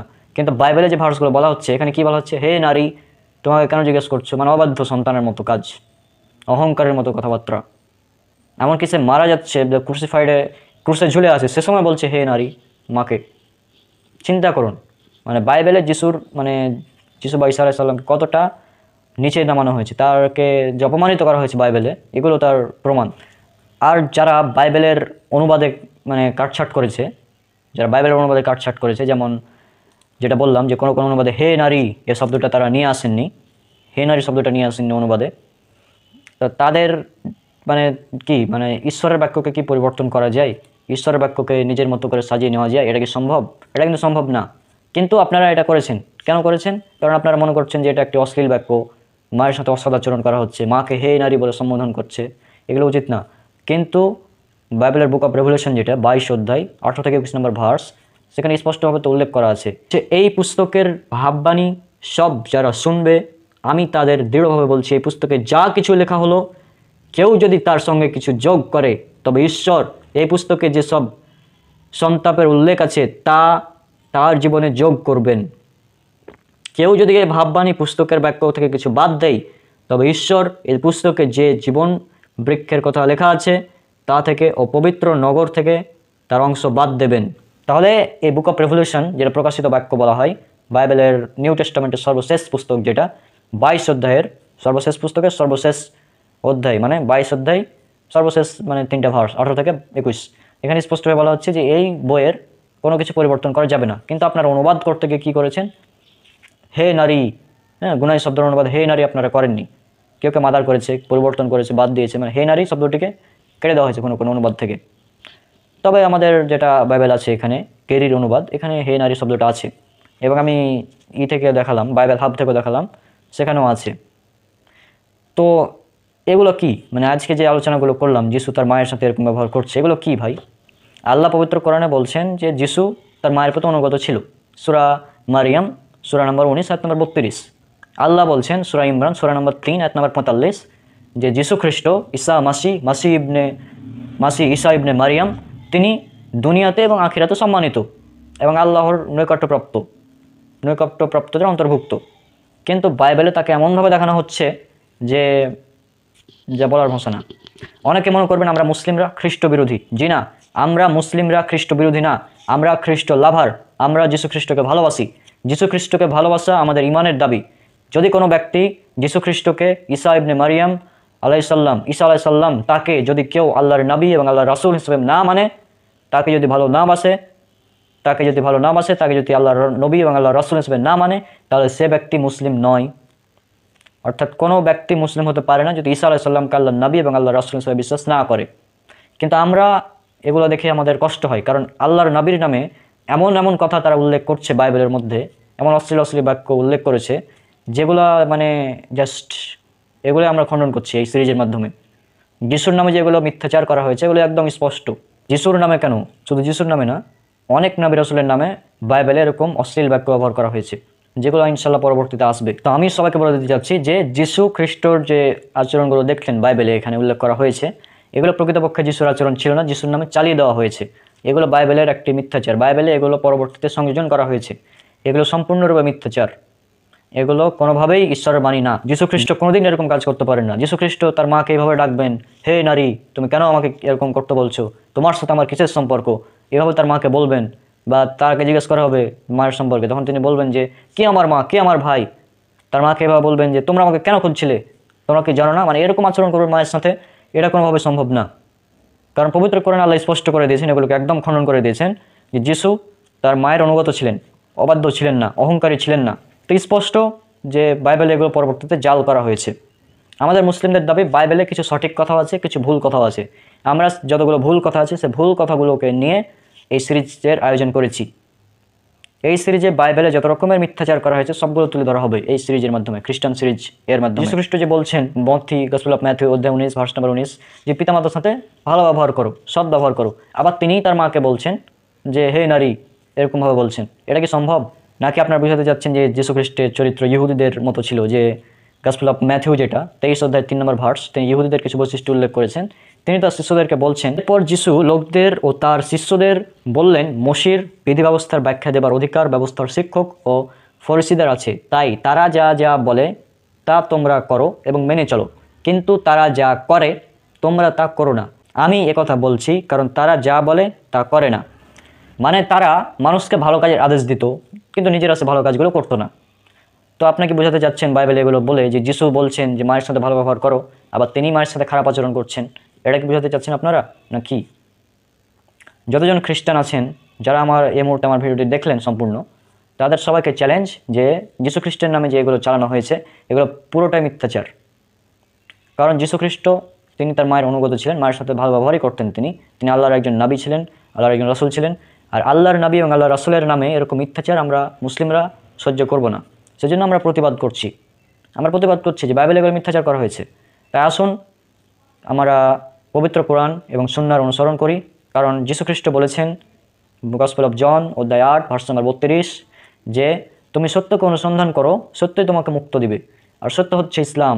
আল্লাহ বলেছেন পবিত্র কোরআনে বানি ইসরাইল অধ্যায় নাম্বার 17 বা সূরা নাম্বার 17 আয়াত নাম্বার 81, ওয়াকাল জাল হাক্কু ওয়া যাহাকাল বাতিল ইন্নাল বাতিলা কানা যাহুকা। বলো সত্য এসেছে এবং মিথ্যা বিলুপ্ত হয়েছে, আর মিথ্যা তো তার প্রকৃতগত কারণেই বিলুপ্ত হবে। আর আল্লাহ যেহেতু বলে দিয়েছেন যে মারিয়ামের পুত্র ঈসা মাসি জিসাস ক্রাইস্ট বা যীশু খ্রিস্ট তিনি তার মায়ের অনুগত ছিলেন, কিন্তু এখানে বলা হচ্ছে তিনি মায়ের অবাধ্য ছিলেন, বাইবেলে বলা হচ্ছে। তাই আসুন আমরা এই পবিত্র কোরআন যেটা হচ্ছে আল ফুরকান, পবিত্র কোরআন হচ্ছে আল ফুরকান, সত্য মিথ্যার পার্থক্যকারী। এই পবিত্র কোরআন দিয়ে আমরা বাইবেলকে টেস্ট করব। বাইবেলে যতগুলো মিথ্যাচার করা হয়েছে যিশুর নামে, বিভিন্ন নবীর নামে, সেগুলোকে আমরা জাস্ট টেস্ট করছি। বাইবেলে এগুলো মিথ্যাচার করা হয়েছে নিশ্চিত। তো আজকে বিদায় নিচ্ছি, দেখা হবে পরবর্তী কোনো ভিডিওতে ইনশাল্লাহ। ততদিন পর্যন্ত আল্লাহ সবাইকে শান্তিতে রাখুন। আর এই খ্রিস্টান সিরিজ আমাদের নিয়মিত চলবে, সবাই আমার জন্য অনেক অনেক দোয়া করবেন। আজকে বিদায় নিচ্ছি। আসসালামু আলাইকুম ওয়া রাহমাতুল্লাহি ওয়া বারাকাতুহু। আসসালামু আলাইকুম ওয়া রাহমাতুল্লাহি ওয়া বারাকাতুহু। আশা করছি আল্লাহ সুবহানাহু ওয়া তাআলার রহমতে আপনারা সবাই অনেক অনেক ভালো আছেন। ধরুন মহান একজন ব্যক্তি আছেন, তিনি খুব অলৌকিক কাজ করতে পারেন। এমন একজন ব্যক্তি আপনারা আপনার পুরো ফ্যামিলি, আপনি আছেন, আপনার দুটো ছেলে মেয়ে, ছোটো ছোটো ছেলে মেয়ে আছে 10-12 বছরের, তারা সবাই ওই ব্যক্তিকে আইডল মনে করে, তাকে খুব সম্মান করে। এখন ওই ব্যক্তি যদি বলে, এই মহান একজন ব্যক্তি তিনি যদি বলেন যে যদি তোমরা আমাকে বিশ্বাস করো তাহলে তোমরা পাহাড়কে বলবে এখান থেকে সরে গিয়ে নদীতে গিয়ে পড়ো, সে পাহাড়টা নদীতে গিয়ে পড়বে। হ্যাঁ, সে মহান ব্যক্তি বলছেন যদি তোমরা আমাকে বিশ্বাস করো তাহলে তুমি এই গাছটিকে বলবে এখান থেকে শিকড় সহ উঠে গিয়ে সাগরে গিয়ে পড়ো, গাছ তোমাদের কথা শুনবে। কি করতে হবে? শুধুমাত্র বিশ্বাস করতে হবে, অন্য কোনো কাজ না, শুধু বিশ্বাস করতে হবে এবং তাকে বিশ্বাস করে আদেশ দিতে হবে। তো এরকম যদি আদেশ দেয়, এটা কি আপনারা মানবেন? বা এমনও বলছে যে যদি তোমরা আমাকে বিশ্বাস করো তাহলে তোমরা সাপের উপর দিয়ে চলে যাবে, সাপ তোমাদের কোনো ক্ষতি করবে না, বিচ্ছুর উপর দিয়ে চলে যাবে, কিছুই করবে না, তারা কোনো ক্ষতি করবে না। যদি তোমরা আমাকে বিশ্বাস করো তাহলে তোমরা বিষ পান করবে, কিন্তু সে বিষ তোমাদের কোনো ক্ষতি করতে পারবে না। কি করতে হবে? শুধুমাত্র বিশ্বাস করতে হবে। তো এটা কি কোনোভাবে সম্ভব? যদি কোনো মহান ব্যক্তি এরকম কোনো কথা বলে যান, হ্যাঁ, তিনি নিজে নিজে মহান নিদর্শন দেখাতে পারেন, ঠিক আছে, সমস্যা নেই, তিনি একজন মহান ব্যক্তি, তিনি নিজে নিদর্শন দেখাতে পারছেন, কিন্তু তার মানে কি এটা যে তাকে বিশ্বাস করলে আমরাও সেই মহান অলৌকিক কাজগুলো করতে পারবো? এটা কি সম্ভব? এটা কিন্তু কোনোভাবে সম্ভব না। আপনারা জানলে অবাক হবেন যে এই যে ঘটনাগুলো বললাম, এই কথাগুলো বাইবেলে যীশু খ্রিস্ট তিনি বলেছেন। অর্থাৎ যীশু খ্রিস্ট তিনি শিক্ষা দিয়েছেন যদি তোমরা আমাকে বিশ্বাস করো তাহলে তোমরা পাহাড়কে বলবে এখান থেকে সরে গিয়ে সাগরে গিয়ে পড়ো, তো পাহাড় সাগরে গিয়ে পড়বে। তো চলুন আমরা একে একে রেফারেন্সগুলো দেখে নিই। আপনারা খুলবেন গসপেল অফ লুক অধ্যায় 10 ভার্স নাম্বার 19। দেখুন স্ক্রিনে কি বলা হচ্ছে। শোনো, সাপ ও বীজকে পায়ে দলবার ক্ষমতা আমি তোমাদের দিয়েছি, আর তোমাদের শত্রুর সমস্ত শক্তির উপরে ক্ষমতা আমি তোমাদের দিয়েছি, কোনো কিছুই তোমাদের কোনো ক্ষতি করতে পারবে না। আপনি যীশু খ্রিস্টকে বিশ্বাস করে তিনি যেহেতু বলেছেন আপনি যীশু খ্রিস্টকে বিশ্বাস করে সাপের উপর দিয়ে পা দিবেন, সাপ আপনার কোনো ক্ষতি করবে না যদি আপনি যীশু খ্রিস্টকে বিশ্বাস করেন। এরপর গসপেল অফ ম্যাথিউ অধ্যায় নম্বর 21 ভার্স 18 থেকে 21 পড়বেন এবং গসপেল অফ মার্ক অধ্যায় 11 ভার্স 12 থেকে 14। এখানে একটি ঘটনা উল্লেখ করা হচ্ছে যে বিশ্বাসের শক্তি, আপনার স্ক্রিনে দেখতে পাচ্ছেন। পরদিন সকালে তিনি যখন জেরুজালেমে ফিরছিলেন সে সময় যিশুর খিদে পেল। তিনি পথের ধারে একটা ডুমুর গাছ দেখতে পেয়ে সেই গাছটার কাছে গেলেন, কিন্তু পাতা ছাড়া তাতে কিছু দেখতে পেলেন না। তখন তিনি সেই গাছটিকে বললেন, তোমাতে আর কখনো ফল হবে না। আর সেই ডুমুর গাছটি শুকিয়ে গেল। এই ঘটনা দেখে শিষ্যরা আশ্চর্য হয়ে বললেন, এই ডুমুর গাছটা এত তাড়াতাড়ি কেমনে শুকিয়ে গেল? এর উত্তরে যিশু বললেন, আমি তোমাদের সত্যি বলছি, তোমাদের যদি ঈশ্বরের প্রতি দৃঢ় বিশ্বাস থাকে, যদি সন্দেহ না করো, তবে ডুমুর গাছের প্রতি আমি যা করেছি তোমরাও তা করতে পারবে। শুধু তাই নয়, যদি ওই পাহাড়কে বলো ওঠো, ওই সাগরে গিয়ে আছড়ে পড়ো, তাহলে দেখবে তাই হবে, যদি বিশ্বাস করতে থাকো। চিন্তা করুন, যীশু খ্রিস্ট বলছেন যদি ঈশ্বরে বিশ্বাস করো তাহলে তুমি এই পাহাড়টিকে বলবে এখান থেকে উঠে গিয়ে ওই সাগরে গিয়ে পড়ো, তাহলে সেটাই হবে। আজীব ব্যাপার, এটা কেমন শিক্ষা ভাই? মানে এটা কি কোনো লজিক্যাল শিক্ষা হতে পারে? আচ্ছা, পরবর্তী আমরা ভার্স দেখি। এখানে দেখুন গসপেল অফ মার্ক অধ্যায় 11 ভার্স 20 থেকে 23। এখানে বলা হচ্ছে ওই একই ঘটনা। 23 নম্বর ভার্সে বলা হচ্ছে, আমি তোমাদের সত্যি বলছি, কেউ যদি ওই পাহাড়কে বলে উপড়ে যাও এবং সমুদ্রে গিয়ে পড়ো, আর তার মনে কোনো সন্দেহ না থাকে এবং সে যদি বিশ্বাস করে যে সে যা বলেছে তা হবে, তাহলে ঈশ্বর তার জন্য তাই করবেন। মানে শুধুমাত্র আপনাকে বিশ্বাস করতে হবে, তাহলেই পাহাড় আপনার কথা শুনবে যিশুর ভাষ্য অনুযায়ী। শুধু তাই নয়, এ বিশ্বাস যে খুব বড় বিশ্বাস এমনটা না, এটা একমাত্র সরিষা দানা পরিমাণ বিশ্বাস থাকলে আপনি এই কাজটা করতে পারবেন। চলুন, এই কথাটি উল্লেখ করা আছে গসপেল অফ ম্যাথিউতে অধ্যায় নম্বর 17 ভার্স নম্বর 20। স্ক্রিনে দেখুন, আমি তোমাদের সত্যি বলছি, ছোট্ট সরষে দানার মতো এতটুকু বিশ্বাস যদি তোমাদের থাকে, তবে তোমরা যদি এই পাহাড়কে বলো এখান থেকে সরে ওখানে যাও, তবে তা সরে যাবে, তোমাদের পক্ষে কিছুই অসম্ভব হবে না। চিন্তা করুন, সরষে দানা পরিমাণ বিশ্বাস যদি আপনার থাকে, তাহলে আপনারা এই কাজটি করতে পারবেন। একমাত্র সরিষা দানা পরিমাণ বিশ্বাস যদি আপনার থাকে, আপনি একজন খ্রিস্টান, তাহলে আপনি পাহাড়কে বলবেন এখান থেকে সরে গিয়ে ওখানে গিয়ে পড়ো, সেটাই হবে। সিম্পল, বেশি বিশ্বাসের প্রয়োজন নেই, সরিষা দানা পরিমাণ বিশ্বাস। আর এই সরিষা দানা পরিমাণ বিশ্বাস থাকলে আপনারা আরও কী করতে পারবেন, এটা উল্লেখ করা আছে গসপেল অফ লুক অধ্যায় নম্বর 17 ভার্স নম্বর 6। দেখুন, প্রভু বললেন, একটা সরষে দানার মতো এতটুকু বিশ্বাস যদি তোমাদের থাকে, তাহলে এই তুঁত গাছকে তোমরা বলতে পারো শেকড় শুদ্ধ উপড়ে গিয়ে সমুদ্রে নিজেকে পোঁতো, আর দেখবে সে তোমাদের কথা শুনবে। মানে আপনি যদি প্রভুর প্রতি, যিশুর প্রতি যদি আপনি সরষে দানা পরিমাণ বিশ্বাস করেন, আপনার যদি সরিষা দানা পরিমাণ বিশ্বাসটা থাকে, তাহলে আপনি তুঁত গাছটিকে বলবেন যেখান থেকে উঠে যাও, উঠে গিয়ে সমুদ্রে গিয়ে পোঁতো, সেটাই হবে। এটা হচ্ছে খ্রিস্টানদের সরিষা দানা পরিমাণ বিশ্বাসের নমুনা। আজীব ব্যাপার। মানে এটা কি কোনো একজন ধার্মিক ব্যক্তির বা ধার্মিক কোনো শিক্ষকের মানে এটা শিক্ষা হতে পারে যে তোমরা যদি বিশ্বাস করো তাহলে এই কাজগুলো করতে পারবে? এটা কি সম্ভব? ইসলামের শিক্ষা কি? ইসলামের শিক্ষা হচ্ছে যে আল্লাহ রসুল বলেছেন, উল্লেখ করা আছে সহিহ মুসলিমে হাদিস নম্বর 59, সুনান আবু দাউদ হাদিস নম্বর 4676, সুনান তিরমিজি হাদিস নম্বর 2614। ইমানের 70-এর অধিক শাখা রয়েছে। সহিহ বুখারীতে বলা হয়েছে ইমানের 60-এর অধিক শাখা রয়েছে। তো যাই হোক, 60 বা 70-এর অধিক ইমানের শাখা রয়েছে। তবে ইমানের সর্বনিম্ন যেটা শাখা, ইমানের সর্বোচ্চ শাখা হচ্ছে লা ইলাহা ইল্লাল্লাহ। আর ইমানের সর্বনিম্ন শাখা সরিষা দানা পরিমাণ যে ইমান রয়েছে, এটা আপনি বুঝবেন কীভাবে? ইমানের সর্বনিম্ন শাখা হচ্ছে রাস্তা থেকে কষ্টদায়ক বস্তু সরিয়ে ফেলা। অর্থাৎ রাস্তায় একটি কষ্টদায়ক বস্তু পড়ে আছে, এমন একটি বস্তু পড়ে আছে যে বস্তুটার ফলে মানুষের কষ্ট হচ্ছে, সে বস্তুটাকে আপনি সরিয়ে ফেলবেন। এটা হচ্ছে ইমানের সর্বনিম্ন শাখা। অর্থাৎ রাস্তায় মনে করেন বেশ কিছু কলার চোঁকা পড়ে আছে, তো এতে মানুষের ক্ষতি হতে পারে, মানে কষ্টদায়ক বস্তু এগুলো, তো এগুলোকে সরিয়ে ডাস্টবিনে ফেলে দেবেন। এটা হচ্ছে ইমানের সর্বনিম্ন শাখা, মুসলিমদের ইমানের পরিচয়। তো এটা লজিক্যাল নাকি যীশুখ্রিস্ট যেটা বলছেন যে যদি তুমি বিশ্বাস করো তাহলে পাহাড়কে বলবে এখান থেকে ওখানে সরে গিয়ে পড়ো, এটা লজিক্যাল? কোনটা লজিক্যাল? লজিক্যাল বিশ্বাস হচ্ছে ইসলামের যেটা শিক্ষা সেটা। যীশুখ্রিস্টের শিক্ষাটা লজিক্যাল হতেই পারে না, কোনোভাবেই না। তারপর আপনি যদি যীশুকে বিশ্বাস করেন তাহলে আপনি আরও কিছু কাজ করতে পারবেন। যেমন ধরেন আপনি সাপকে হাতে ধরবেন, কিন্তু সাপ আপনার কোনো ক্ষতি করবে না। হ্যাঁ, তারপর আপনি নতুন নতুন ভাষায় কথা বলতে পারবেন। যদি আপনি যীশুকে বিশ্বাস করেন, আপনি নতুন নতুন ভাষায় কথা বলতে পারবেন। সাপকে হাতে ধরবেন, সাপ আপনার কোনো ক্ষতি করবে না। এই ঘটনাগুলো উল্লেখ করা আছে গসপেল অফ মার্কে 16 অধ্যায় 17 এবং 18 নম্বর ভার্স। চলুন স্ক্রিনে দেখি কি বলা হচ্ছে। যারা বিশ্বাস করবে এই চিহ্নগুলি তাদের মধ্যে অনুবর্তী হবে। আমার নামে তারা ভূত তাড়াবে, নতুন নতুন ভাষায় কথা বলবে, হাতে করে সাপ তুলবে এবং মারাত্মক কিছু খেলেও তাদের কোনো ক্ষতি হবে না। আর তারা অসুস্থ লোকের উপর হাত রাখলে তারা সুস্থ হয়ে যাবে। তো এটা হচ্ছে যারা বিশ্বাস করে যিশুকে তাদের একটা নিদর্শন, যে তারা সাপ হাতে ধরবে, সাপ তাদের কিছু করবে না। তারা অসুস্থ রোগীদের গায়ে হাত বুলাবে, অসুস্থ রোগী সুস্থ হয়ে যাবে। তারপর তারা নতুন নতুন ভাষায় কথা বলতে পারবে। গসপেল অফ মার্ক অধ্যায় 16 ভার্স 17 এবং 18। তো আসুন, আপনারা যারা খ্রিস্টান আছেন আপনারা এই পরীক্ষাটা দিন, দেখি আপনারা কতজন পাস করতে পারেন। হ্যাঁ, হাসপাতালে লাখ লাখ মানে রোগী অসুস্থ হয়ে পড়ে আছে, তো কী দরকার তো ডাক্তার, প্রয়োজন নেই তো। আপনারা খ্রিস্টান, আপনারা যিশুকে বিশ্বাস করেন, তাহলে তাদের গায়ে হাত বুলাবেন, তারা সুস্থ হয়ে যাবে। সিম্পল। আপনারা সাপ হাতে ধরবেন, সাপ আপনাদের কোনো ক্ষতি করতে পারবে না, কিচ্ছু করবে না। বিষাক্ত সাপ হাতে ধরে নিয়ে ঘুরে বেড়াবেন, কোনো ক্ষতি করবে না। তো এই পরীক্ষাগুলো আপনারা দিন। তারপর আপনারা যিশুর নামে ভূত তাড়াবেন, জিন ভূত যদি কারো ওপর ভর করে সেগুলোকে তাড়াবেন। তো এই পরীক্ষাগুলো আপনারা দিয়ে পাস করে দেখান আমাদের, দেখি কত পারেন। আর শুধু তাই না, যদি আপনারা যিশুকে বিশ্বাস করেন তাহলে যিশু যে কাজগুলো করেছেন, যে অলৌকিক কাজগুলো করেছেন, যেমন কোরআনে বর্ণনা পাওয়া যায়, বাইবেলে অনেক কিছু বর্ণনা পাওয়া যায়, তিনি অন্ধ এবং কুষ্ঠরোগীকে সুস্থ করতেন, মৃতকে জীবিত করতেন। এছাড়াও তিনি পাখি বানিয়ে তাদের ফুঁক দিতেন, সেগুলো উড়ে যেত। সূরা ইমরানের 49 নম্বর আয়াতে কিছু উল্লেখ করা আছে। আর বাইবেলে অনেক কিছু ঘটনা উল্লেখ করা আছে। তো এই যে যিশু যে সমস্ত কাজগুলো করেছেন, এর চেয়েও মহৎ কাজ করতে পারবেন যদি আপনারা যিশুর প্রতি বিশ্বাস করেন। কোথায় আছে? এটা আছে গসপেল অফ যোহান অধ্যায় নম্বর 14 ভার্স নম্বর 12। স্ক্রিনে দেখুন। আমি তোমাদের সত্যি বলছি, যে আমার উপর বিশ্বাস রাখে, আমি যে কাজই করি না কেন সেও তা করবে, বলতে কি সে এর থেকে মহৎ কাজ করবে, কারণ আমি পিতার মধ্যে যাচ্ছি। তাহলে দেখুন, যিশু বলছেন যে আমাকে বিশ্বাস করবে সে আমার চেয়েও মহৎ কাজগুলো করতে পারবে। তা আপনারা কাজগুলো করে দেখান। আপনারা তো যিশু খ্রিস্টকে বিশ্বাস করেন, আপনারা এই কাজগুলো করে দেখান।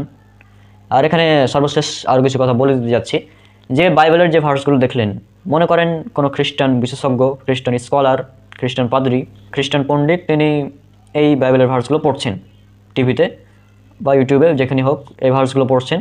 এই ভার্সগুলো পড়ছেন আর আপনার 10 বছর বা 7-8 বছরের ছোট্ট সন্তান আছে, সেগুলো দেখছে।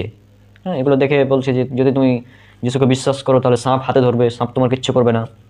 হ্যাঁ, এভাবে তারপরে বলা হচ্ছে যদি বিষ পান করো, বিষ তোমাদের কোনো ক্ষতি করতে পারবে না। এই যে কথাগুলো বলা হচ্ছে, এই কথাগুলো যখন দেখবে তখন কি আপনার সে ছোট্ট শিশু তারা কি করতে পারে? তারা তো বলবে হ্যাঁ আমরা তো যিশুকে বিশ্বাস করি, আমার বাবা মা তো যিশুকে বিশ্বাস করে, তাহলে এটা ট্রাই করে দেখি। সে তখন গিয়ে সাপ ধরলো। এখন সাপ যদি তার কোনো ক্ষতি করে তাহলে এর জন্য দায়ী কে হবে? অবশ্যই এর জন্য দায়ী হবে যীশু খ্রিস্ট, কারণ তিনি বাইবেলে এগুলো শিক্ষা দিয়েছেন। অর্থাৎ এখানে যীশু খ্রিস্টের মতো দায়ী হবেন না, কারণ যীশু খ্রিস্ট এগুলো বলেননি। এগুলো যীশু খ্রিস্টের নামে পরবর্তীতে ঢোকানো হয়েছে বাইবেলে। আমাদের মুসলিমদের বিশ্বাস এগুলো বাইবেলে পরবর্তীতে বানোয়াট, মানে যীশু খ্রিস্টের নামে চালিয়ে দেওয়া হয়েছে। যীশু খ্রিস্ট কোনোদিন এমন কথা বলতে পারেন না। বাইবেল পড়বেন, বাইবেলের ওল্ড টেস্টামেন্টে অনেক নবী রাসূলের ঘটনা উল্লেখ করা আছে। মুসা আলাইসাল্লাম, দাউদ আলাইসাল্লাম, সুলাইমান আলাইসাল্লাম, ইয়াকুব আলাইসাল্লাম, ইউসুফ আলাইসাল্লাম, লুত আলাইসাল্লাম, হুদ অনেক অসংখ্য নবী রাসূলের কথা উল্লেখ করা আছে বাইবেলের ওল্ড টেস্টামেন্টে। তো কোনো নবী তাদের শিষ্যকে এমনটা শিক্ষা দেননি যে যদি তোমরা আমাকে বিশ্বাস করো তাহলে এই কাজগুলো করতে পারবে, এমনটা তিনি শিক্ষা দেননি, কোনো নবী শিক্ষা দেননি। হ্যাঁ, যেমন মুসা আলাইসাল্লাম সাগরকে 2 ভাগ করেছিলেন আল্লাহর হুকুমে, এটা উল্লেখ বাইবেলে পাওয়া যায়, কোরআনেও পাওয়া যায়। তবে তিনি তার শিষ্যদেরকে বলেননি যে আমি যেভাবে করলাম এই সমুদ্রকে 2 ভাগ করলাম, যদি তোমরা আমাকে বিশ্বাস করো তাহলে তোমরাও এই কাজটা করতে পারবে, এমনটা কিন্তু তিনি বলেননি। এটা তার ছিল মুজিজা, তিনি করেছেন, আল্লাহর হুকুমে করেছেন। হ্যাঁ, যীশু খ্রিস্টও এমন অনেক কাজ করেছেন এবং যীশু খ্রিস্ট এমনটা শিক্ষা দেননি, কিন্তু বাইবেলে যীশুকে ঈশ্বর প্রমাণ করার জন্য এই ঘটনাগুলোকে নিয়ে আসা হয়েছে, যে যদি তোমরা যীশুকে বিশ্বাস করো তাহলে এই কাজগুলো করতে পারবে। যদি যীশুকে বিশ্বাস করো তাহলে পাহাড়কে আদেশ দেবে, পাহাড় গিয়ে সমুদ্রে পড়বে। অর্থাৎ যীশু খ্রিস্টকে ঈশ্বর প্রমাণ করার জন্য পরবর্তীতে বাইবেলে এই জালিয়াতিগুলো করা হয়েছে, অন্য কোনো কারণ না। যীশুকে ঈশ্বর প্রমাণ করতে হবে, এই জন্য এগুলো করা হয়েছে আর কি। তো আশা করছি আপনারা বিষয়গুলো একদম ভালো মতো বুঝতে পারছেন আমি কি বলতে চাচ্ছি। এই বাইবেলের ভার্স, এই বাইবেলের যে ভার্সগুলো দেখলেন, এই ভার্সগুলো পরবর্তীতে বানানো ভার্স। এগুলো যীশু খ্রিস্ট কোনোদিনও বলতে পারেন না, আমরা মুসলিমরা এগুলো বিশ্বাস করি না। আর আপনার যে সন্তান, ছোট্ট সন্তানটা আছে বাড়িতে, সে যদি বাইবেলটা পড়ে, বাইবেল পড়ে বা বাইবেলের লেকচার শুনে, এই লেকচারগুলো যদি শুনে যে তুমি বিষ পান করবে তোমার কোনো ক্ষতি হবে না, তুমি যীশু খ্রিস্টকে বিশ্বাস করো তাহলে তুমি সাপ হাতে ধরবে, সাপ তোমার কিচ্ছু করবে না, তো এগুলো যদি আপনার সেই ছোট্ট সন্তানটা করতে যায়, যে তার কোনো ক্ষতি হয়ে যায়, তাহলে কি হবে? এর ড্রাইভার কারা হবে? আমি খ্রিস্টানদের রিকোয়েস্ট করছি যে প্লিজ প্লিজ প্লিজ আপনারা আপনাদের সন্তানদের কখনোই এই বাইবেলের ভার্সগুলোকে পড়তে দেবেন না। বিশেষ করে 4টি গসপেল, যেমন গসপেল অফ মার্ক, মথি, লুক আর যোহান, এই 4টি গসপেল আপনাদের সন্তানদেরকে পড়তে দেবেন না। কারণ এই ভার্সগুলো পড়ে তারা যদি এইগুলো করতে যায় তাহলে কিন্তু বিপদ হয়ে যাবে, আপনারা বুঝতেই পারছেন বিষয়গুলো।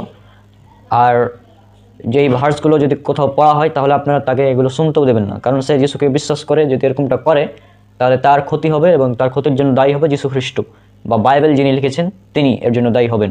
হ্যাঁ, এই মার্ক, মথি, জন আর লুক এনারা দায়ী হবেন এই বাইবেলের এই ভার্সগুলো দেওয়ার কারণে। তো আসুন, যিশু খ্রিস্ট বলেছেন যে তুমি সত্যকে অনুসন্ধান করো, সত্য তোমাকে মুক্তি দিবে। গসপেল অফ জন অধ্যায় 8 ভার্স নম্বর 32। তাই আসুন, ইসলাম হচ্ছে সত্য, ইসলামে রয়েছে লজিক্যাল সব কিছু। যিশু খ্রিস্টর ব্যাপারে ইসলামে অনেক কথা বলা হয়েছে। আমরা মুসলিমরা খ্রিস্ট বিরোধী না, আমরা যিশু খ্রিস্টকে ভালোবাসি এবং যিশু খ্রিস্টকে ভালোবাসা আমাদের ইমানের একটি গুরুত্বপূর্ণ অংশ। যে কোনো ব্যক্তি যদি যিশু খ্রিস্টকে আল্লাহর নবী এবং রাসূল হিসেবে না মানে সে মুসলিম নয়। কাজেই যিশু খ্রিস্টকে মেনে চলা, যিশু খ্রিস্টকে বিশ্বাস করা আমাদের ইমান, আমাদের ইমানের দাবি। আমরা যিশু খ্রিস্টকে বিশ্বাস করি যে তিনি আল্লাহর একজন নবী এবং আল্লাহর একজন রাসূল ছিলেন। কিন্তু আপনারা খ্রিস্টানরা যিশু খ্রিস্টকে ঈশ্বর বানানোর জন্য উঠে পড়ে লেগেছেন। এটা আসলে ঠিক না। যিশু খ্রিস্টের এই ভার্চুয়াল আপনারা বুঝতে পারছেন এগুলো ইললজিক্যাল। যে আর যদি সত্যি হয় তাহলে আপনারা এই পরীক্ষাগুলো দেন। হাসপাতালে অনেক রোগী পড়ে আছে, তাদের কাছে গিয়ে শুধু গায়ে হাত বুলাবেন, রোগী সুস্থ হয়ে যাবে, কারণ আপনি একজন খ্রিস্টান আর আপনি বিশ্বাসী খ্রিস্টান। তো এগুলো আপনারা করে দেখান। তারপর সাপ হাতে নেবেন, সাপ আপনাদের কোনো ক্ষতি করবে না। তারপর আপনার পাহাড়কে সরাতে হবে না, পাহাড়কে সরানোর আসলে প্রয়োজন নেই, গাড়িতে অনেক জ্যাম থাকে রাস্তায় অনেক কার অ্যাক্সিডেন্ট হয়, এ হয় সে হয়। তো মনে করেন কোনো একটি অ্যাক্সিডেন্ট হয়েছে, অ্যাক্সিডেন্ট হয়ে একটি কার রাস্তাতে পড়ে গিয়েছে, তো আপনার তো কিছু করতে হবে না, ক্রেন টেন দিয়ে তোলার তো প্রয়োজন নেই। আপনি একজন খ্রিস্টান, আপনি শুধু বলবেন যে গাড়ি তুই এখানে আছিস, এখান থেকে উঠে রাস্তায় চলে আয়, হয়ে যাবে, কারণ আপনি একজন বিশ্বাসী খ্রিস্টান। তারপর আসলে যদি আপনি একজন বিশ্বাসী খ্রিস্টান হয়ে থাকেন তাহলে বাইবেলের যে পরীক্ষাগুলো আছে এগুলো দিয়ে দেখান। আপনি বিষ পান করবেন, কোনো আপনার ক্ষতি হবে না।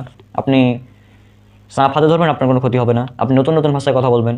আপনি একজন আমেরিকান, আপনি ইংলিশ বুঝেন, আপনি বাংলা ভাষা জানেন না, বুঝেন না, আর আমি আপনার সাথে বাংলায় কথা বলবো, আর আপনি যদি বিশ্বাসী হন তাহলে আপনি বাংলায় কথা বলতে পারবেন, কারণ যিশু বলেছেন যে নতুন নতুন ভাষায় কথা বলতে পারবে যে আমাকে বিশ্বাস করবে। তা আপনারা এগুলো করে দেখান, এগুলো আপনাদের নিদর্শন থাকবে বিশ্বাসীদের। মুসলিমদের নিদর্শন কি? রাস্তা থেকে কষ্টদায়ক বস্তু সরিয়ে ফেলবে, এটা হচ্ছে নিদর্শন। হ্যাঁ, মুসলিম নিদর্শন হচ্ছে রাস্তা থেকে কষ্টদায়ক বস্তু দেখলে সেটাকে সরিয়ে ফেলতে হবে, এটা হচ্ছে ইমানের সর্বনিম্ন শাখা এবং এটা একদম লজিক্যাল। তবে আপনাদের যেগুলো কথা বলা হচ্ছে এগুলো আসলে ইললজিক্যাল কথা। পাহাড়কে সরাতে হবে, আপনাদের পাহাড়কে সরাতে হবে, তুঁত গাছকে শিকড় শ্রদ্ধা উঠিয়ে তারপরে সাগরে পুঁততে হবে। হ্যাঁ, শুধুমাত্র আপনারা আদেশ করবেন না, তারা কাজগুলো করবে আপনাদের আদেশে। আসলে এই কথাগুলো পুরোটাই ইললজিক্যাল, যেটা আপনারা পুরো ভিডিও দেখে বুঝতে পেরেছেন। তো আশা করছি, আর আপনারা যারা খ্রিস্টান আছেন আমি ভিডিও শেষে আবারও রিকোয়েস্ট করছি যে আপনারা কখনোই এই কাজগুলো করতে যাবেন না, এবং আপনাদের ছোটো ছোটো সন্তান যারা আছে, আপনাদের বাসায় যদি 10, 8, 9 বছরের সন্তানরা থাকে তাহলে তাদের সামনে এই বাইবেলের ভার্সগুলো পড়বেন না, তাদেরকে পড়তেও দেবেন না। হ্যাঁ, তারা যখন 18+ হবে, প্রাপ্তবয়স্ক হবে, তখন তাদেরকে বাইবেলের ভার্সগুলো পড়তে দেবেন, তখন হয়তো তেমন কিছু হবে না। কিন্তু এই অল্প বয়সে যদি এটা করে তাহলে অনেক সমস্যা হতে পারে। যেমন কিছুদিন আগেই, বেশ কিছু বছর আগে একটি খুব ফেমাস অনুষ্ঠান হতো ভারতের, শক্তিমান নামক। তো এই শক্তিমান অনুষ্ঠান দেখে ছোটো ছোটো বাচ্চারা তারা ভাবতো যে আমি ছাদ থেকে লাফ দেবো, শক্তিমান এসে আমাকে বাঁচিয়ে নেবে, কিন্তু এমনটা আসলে হতো না। এবং এরকম অনেক অ্যাক্সিডেন্ট হয়েছে, এমনটা রিপোর্টও পাওয়া গিয়েছিল, এবং পরবর্তীতে শক্তিমান ব্যানও করে দেওয়া হয়েছিল। হ্যাঁ, এটা আপনারা জানেন অনেকেই। তো এটা হচ্ছে কথা যে আপনি যিশু খ্রিস্টকে বিশ্বাস করেন, বিশ্বাসের পরীক্ষা দিতে গিয়ে নিজের জীবন শেষ করে দিচ্ছেন। হ্যাঁ, আসলে এমনটা করা উচিত না। আপনারা বুঝতে পারছেন এই বাইবেলে এই ভার্সগুলো বানানো ভার্স। হ্যাঁ, এগুলো পরবর্তীতে ঢোকানো হয়েছে যিশু খ্রিস্টর নামে। তাই আসুন, এগুলো সব মিথ্যা। আল্লাহ বলেছেন সূরা বনী ইসরাইল সূরা নম্বর 17 আয়াত নম্বর 81, ওয়াকাল জাওয়াল হাক্কু ওয়াজাহাকাল বাতিল ইন্নাল বাতিলা কানা জাহুকা। বলো সত্য এসেছে এবং মিথ্যা বিলুপ্ত হয়েছে, আর মিথ্যা তো তার প্রকৃতিগত কারণেই বিলুপ্ত হবে। সুতরাং এই বাইবেলের ভার্সগুলো এগুলো মিথ্যা, এগুলো বিলুপ্ত হবেই, কারণ এগুলো মিথ্যা, এগুলো ইললজিক্যাল প্রমাণিত হয়ে গেল। তো আজকে বিদায় নিচ্ছি। বাইবেলে এরকম আরও অনেক ইললজিক্যাল কথাবার্তা আছে, ইনশাল্লাহ সামনে এগুলো নিয়ে আলোচনা করা হবে। আমাদের খ্রিস্টান সিরিজ ইনশাল্লাহ চলতে থাকবে। সবাই আমাদের জন্য অনেক অনেক দোয়া করবেন। আর খ্রিস্টান যারা রয়েছেন তাদেরকে বলছি যে আমরা মুসলিমরা খ্রিস্ট বিরোধী নয়, বারবার বলছি, আমরা যিশু খ্রিস্টকে ভালোবাসি। তবে যিশু খ্রিস্টর নামে যে আপনারা বাইবেলে এগুলো নিয়ে এসেছেন এগুলোর প্রতিবাদ করছি আমরা এই সিরিজের মাধ্যমে, এটা বুঝতে হবে। সুতরাং আজকে আমরা বিদায় নিচ্ছি। সবাই আমার জন্য অনেক অনেক দোয়া করবেন। আজকে বিদায় নিচ্ছি, ইনশাআল্লাহ দেখা হবে পরবর্তী ভিডিওতে। আসসালামু আলাইকুম ওয়া রাহমাতুল্লাহি ওয়া বারাকাতুহু। আসসালামু আলাইকুম ওয়া রাহমাতুল্লাহি ওয়া বারাকাতুহু। আশা করছি আল্লাহ সুবহানাহু ওয়া তাআলার রহমতে আপনারা সবাই অনেক অনেক ভালো আছেন। আমরা ছোটোবেলায় স্কুলে, কলেজে, বাবার কাছে বা বিভিন্ন মানুষজনের কাছে, বিভিন্ন জায়গায় আমরা বিভিন্ন নীতিবাক্য শিখেছি। অনেক নীতিবাক্য শিখেছি। তার মধ্যে অন্যতম হচ্ছে একটি গাছ একটি প্রাণ, তারপর গাছ লাগান পরিবেশ বাঁচান ইত্যাদি আমরা অনেক নীতিবাক্য শিখেছি। তারপর বৃক্ষরোপণ, গাছ লাগানোর ব্যাপারে অনেক কথা আমরা শুনেছি। এখন আপনাকে একটি ছোট্ট ঘটনা বলি। প্রথমে একটি উদাহরণ দিই। মনে করেন আপনার একটি বাগান আছে, আমের বাগান। আপনার আমের বাগান ঠিক ডিসেম্বর মাস, যে সময় আম ধরে না। এমন সময় একজন 25-30 বছরের যুবক রাস্তা দিয়ে আসছে, খুব ক্ষুধার্ত। সে রাস্তা দিয়ে আসছে এবং আসার পর সে দেখলো যে ওখানে তো একটি বাগান আছে, দেখি ওখানে কোনো আম পাওয়া যায় কিনা। তো সে আসলো, আসার পর দেখছে যে এখানে কোনো আম নেই। তখন আম নেই, তখন সে কী করলো, সে অভিশাপ দিল যে এই গাছে এখন আম নেই, আর কোনো দিন এই গাছে আম হবে না।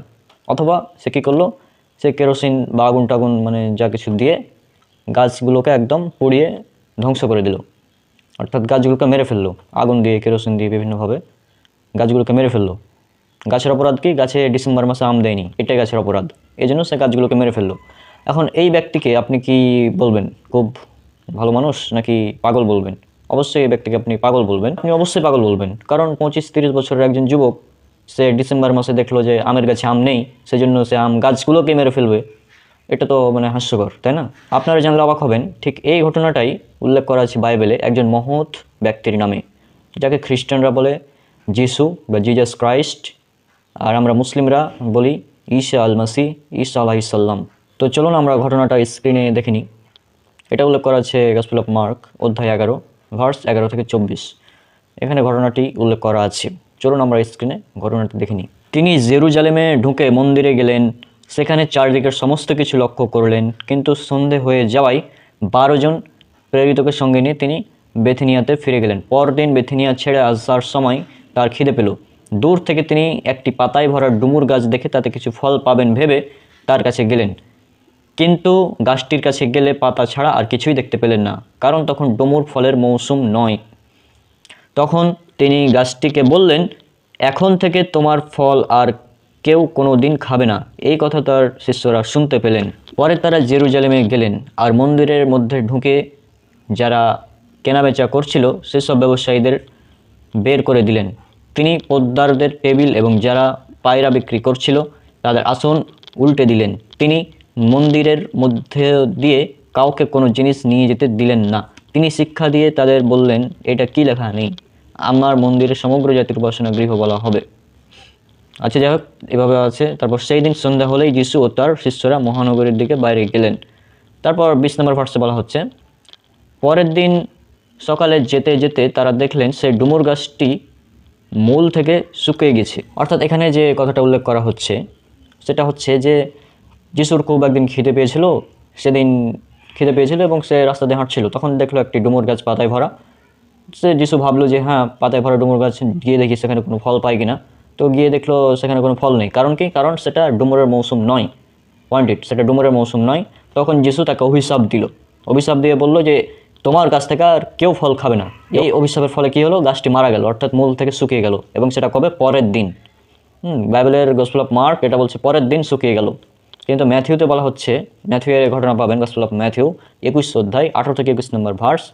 ওখানে বলা হচ্ছে যে তৎক্ষণাৎ, মানে তখনই গাছটি শুকিয়ে গেল। অর্থাৎ এখানে পরস্পর বিরোধী আছে। চলুন আমরা গসপেল অফ ম্যাথিউর ভার্সটা দেখে আসি। একই ঘটনা, পরদিন সকালে তিনি যখন জেরুজালেমে ফিরছিলেন সে সময় যিশুর খিদে পেল। তিনি পথের ধারে একটা ডুমুর গাছ দেখতে পেয়ে সে গাছটার কাছে গেলেন, কিন্তু পাতা ছাড়া তাতে কিছু দেখতে পেলেন না। তখন তিনি সেই গাছটিকে বললেন, তোমাতে আর কখনো ফল হবে না। আর সেই ডুমুর গাছটি শুকিয়ে গেল। এই ঘটনা দেখে শিষ্যরা আশ্চর্য হয়ে বললেন, এই ডুমুর গাছটা তো তাড়াতাড়ি কেমনে শুকিয়ে গেল? অর্থাৎ গসপেল অফ ম্যাথিউতে বলা হচ্ছে যে গাছটি তৎক্ষণাৎভাবে শুকিয়ে গেল, কিন্তু মার্ক বলছে পরের দিন সকালে গিয়ে যখন দেখলো তখন শুকিয়ে গেল। অর্থাৎ এই দুই গসপেলে এই ঘটনা পরস্পর বিরোধীভাবে উল্লেখ করা হয়েছে। সূরা নিসা সূরা নাম্বার 4 আয়াত নাম্বার 82। আল্লাহর কিতাবে কোনো পরস্পর বিরোধী কথা থাকতে পারে না। অর্থাৎ আল্লাহ বলছেন এই কিতাব, পবিত্র কোরআন, এটা যদি আল্লাহ ব্যতীত অন্য কারো পক্ষ থেকে আসতো তবে অবশ্যই তার মধ্যে কন্ট্রাডিকশন থাকতো বা পরস্পর বিরোধী থাকতো, মতানৈক্য থাকতো। কিন্তু পবিত্র কোরআনে কোনো পরস্পর বিরোধী কথা নেই, কিন্তু আমরা বাইবেলে এখানে পরস্পর বিরোধী কথা দেখতে পাচ্ছি। তার মানে বাইবেল, এখান থেকেও একটি আমরা প্রমাণ নিতে পারি, যারা খ্রিস্টান আছেন তারা শুনুন এই অংশটি ভালো করে। এখান থেকে আমরা বুঝতে পারি যে বাইবেলের এই ঘটনা, এটা যেহেতু পরস্পর বিরোধী, সেহেতু এটা হচ্ছে কি, এটা কখনো ঈশ্বরের বাণী হতে পারে না। আর ঠিক কারণ এই ঘটনাটা পরস্পর বিরোধী এবং ঘটনাটা পুরোটাই মিথ্যা যিশুর নামে চালানো হয়েছে, এবং হয়তো এই কারণে অন্য দুই গসপেল লুক এবং জোহান সেখানে এই ঘটনাটা নিয়ে আসা হয়নি, হতে পারে এই কারণে। আর দুই গসপেলে নিয়ে এসেছে তাও আবার পরস্পর বিরোধী হিসাবে। একটা বলছে পরের দিন সকালে শুকিয়ে গেল, আর একটাতে বলছে তখনই শুকিয়ে গেল। তো এটা হচ্ছে মূল ঘটনা। এখন আপনারা বিশ্লেষণ করুন একটু, যে যিশু তিনি দেখলেন যে ডুমুর গাছে ফল নেই। তো এখন অসময়ে যদি কেউ বলে যে আসলে এ গাছে ফল নেই, সুতরাং এই গাছকে অভিশাপ দিয়ে গাছকে মেরে ফেলা হলো, তাহলে এই ব্যক্তিকে পাগল বলবেন না তো কী বলবেন? বাইবেলে এখানে যিশুকে একদম পাগল বানানো হয়েছে, অর্থাৎ বাইবেল অনুযায়ী যিশু এখানে একজন পাগল ব্যক্তি, হ্যাঁ, একজন বলদ বা মানে বোকা এই টাইপের তাকে বানানো হয়েছে। মানে আজীব ব্যাপার ভাই। খ্রিস্টানরা মনে করে যে মুসলিমরা খ্রিস্ট বিরোধী, আসলে মুসলিমরা খ্রিস্ট বিরোধী না। আমরা সবসময় যিশু খ্রিস্টকে ডিফেন্ড করি, তাকে আমরা ভালোবাসি। আল্লাহ বলেছেন পবিত্র কোরআনে সূরা ইমরান সূরা নম্বর 3 আয়াত নম্বর 45, হ্যাঁ, আল্লাহ বলছেন যে যিশু ঈসা আলাইহিসসালাম, মাসিহ ঈসা আলাইহিসসালাম তিনি দুনিয়া ও আখিরাতে সম্মানিত। কিন্তু এই বাইবেলে তাকে বানানো হচ্ছে বোকা, পাগল, বলদ, এগুলো বানানো হচ্ছে তাকে বাইবেলে। আমরা এগুলোর অবশ্যই প্রতিবাদ করব। বাইবেলে যে যিশুর নামে এত মিথ্যা মিথ্যা ঘটনা উল্লেখ করা হয়েছে, এই মিথ্যা ঘটনাগুলোর আমরা প্রতিবাদ করছি এই সিরিজের মাধ্যমে, বারবার বলে আসছি। আমাদেরকে ভুল বোঝার কোনো কারণ নেই। আমরা এই সিরিজের মাধ্যমে যিশুর নামে বা বিভিন্ন নবীদের নামে বাইবেলে যত মিথ্যাচার করা হয়েছে সেগুলো আমরা উল্লেখ করব আর কি, এবং সাধারণ মানুষকে দেখাবো যে দেখুন, অর্থাৎ সাধারণ মানুষকে সাধারণত তারা বলতে চাই যে এভাবে তারা মানে যিশুর এই অলৌকিক কাজ এগুলো দেখে বলতে চাই যে দেখো যিশু কত অলৌকিক, তিনি ঈশ্বরের পুত্র ছিলেন, ঈশ্বর ছিলেন, এভাবে দেখে খ্রিস্ট ধর্ম গ্রহণ করায়। কিন্তু আসলে তো এটা সম্ভব না ভাই। আরও একটি পয়েন্ট এখানে, এটা কি কোনো অলৌকিক কাজ হলো? যিশু যখন মানে গাছটিকে বললেন, ডুমুর গাছটিকে বললেন যে তোমার গাছে আর কোনোদিন ফল হবে না, সঙ্গে সঙ্গে গাছটি শুকিয়ে গেল, এই ঘটনা দেখে অবশ্যই ঈশ্বর আশ্চর্যিত হয়ে গেল, বাহ, মানে এটা কীভাবে সম্ভব, গাছটা তাড়াতাড়ি কেমনে শুকিয়ে গেল? হ্যাঁ, তো এটা বলা হচ্ছে, মানে শিষ্যরাও অবাক, মানে এটা নাকি কোনো অলৌকিক কাজ। এটা কোনো অলৌকিক কাজ হলো ভাই? কারণে যিশু এই গাছটিকে মেরে ফেললো। মানে ভাই যিশু নির্বোধের মতো গাছটিকে মেরে ফেললো। মানে যিশু নির্বোধ, মানে যিশুকে নির্বোধ প্রমাণ করা হয়েছে এই ভার্সের মাধ্যমে। মানে একজন নির্বোধ ব্যক্তি, সে ডিসেম্বর মাসে গিয়েছে আম গাছের কাছে, গিয়ে দেখছে আম গাছে আম নাই, আম গাছে আম নাই, সো পেট্রোল মানে আগুন টাগুন দিয়ে একদম গাছকে মেরে ফেলে দিল। এটা হচ্ছে নির্বোধের মতো কাজ। তো যিশু কাজটা নির্বোধের মতোই করেছে, অর্থাৎ যেটা ডুমুরের মৌসুম নয়, ওই ডুমুরে গিয়ে যিশু ডুমুর গাছে দেখছে যে ডুমুর গাছে ফল নেই, তো কি করলো যিশু? ওই ডুমুর গাছটিকে মেরে ফেললো। মানে এটা কি কোনো অলৌকিক কাজ হলো? এটা নির্বোধের মতো কাজ। অলৌকিক কাজ এটা হতে পারতো যে যিশু যখন দেখলেন যে গাছে তো এখন ফল নেই, তখন যিশু ঈশ্বরের কাছে প্রার্থনা করতে পারতেন যে আল্লাহ এখন তো এই গাছে ফল নেই, আমি জানি এখন এই গাছটা মানে এই ফলের সময় না, তারপরেও আমি যিশু বলছি যে তুমি আমার প্রার্থনা কবুল করো, তুমি আমার প্রার্থনা কবুল করো, এই গাছে এখন ফল হয় না, তারপরেও আমার দোয়া কবুল করো যাতে এই গাছে এখন থেকে ফল হয়, 12 মাস যেন ফল থাকে। তখন সেই গাছটিতে ফল হয়ে যেত, ঈশ্বর তার দোয়া কবুল করতেন, গাছে ফল চলে আসতো। তো এটা হতো অলৌকিক। এবং পরবর্তীতে যখন সেই গাছের মালিক এসে দেখতো যে গাছে এখন তো ডুমুরের মৌসুম নয়, তারপরেও গাছে কীভাবে ফল এলো, তখন সে হয়তো যিশুর সেই অলৌকিক কাজ দেখে যিশুর প্রতি বিশ্বাস আনতো, খ্রিস্ট ধর্ম গ্রহণ করতো। এটা হতে পারতো অলৌকিক কাজ। কিন্তু এখানে গাছকে মেরে ফেলে দিল, গাছকে একদম নির্বোধের মতো গাছকে মেরে ফেলে দিল। এটা হচ্ছে মূর্খতার মতো কাজ। আজীব ব্যাপার ভাই।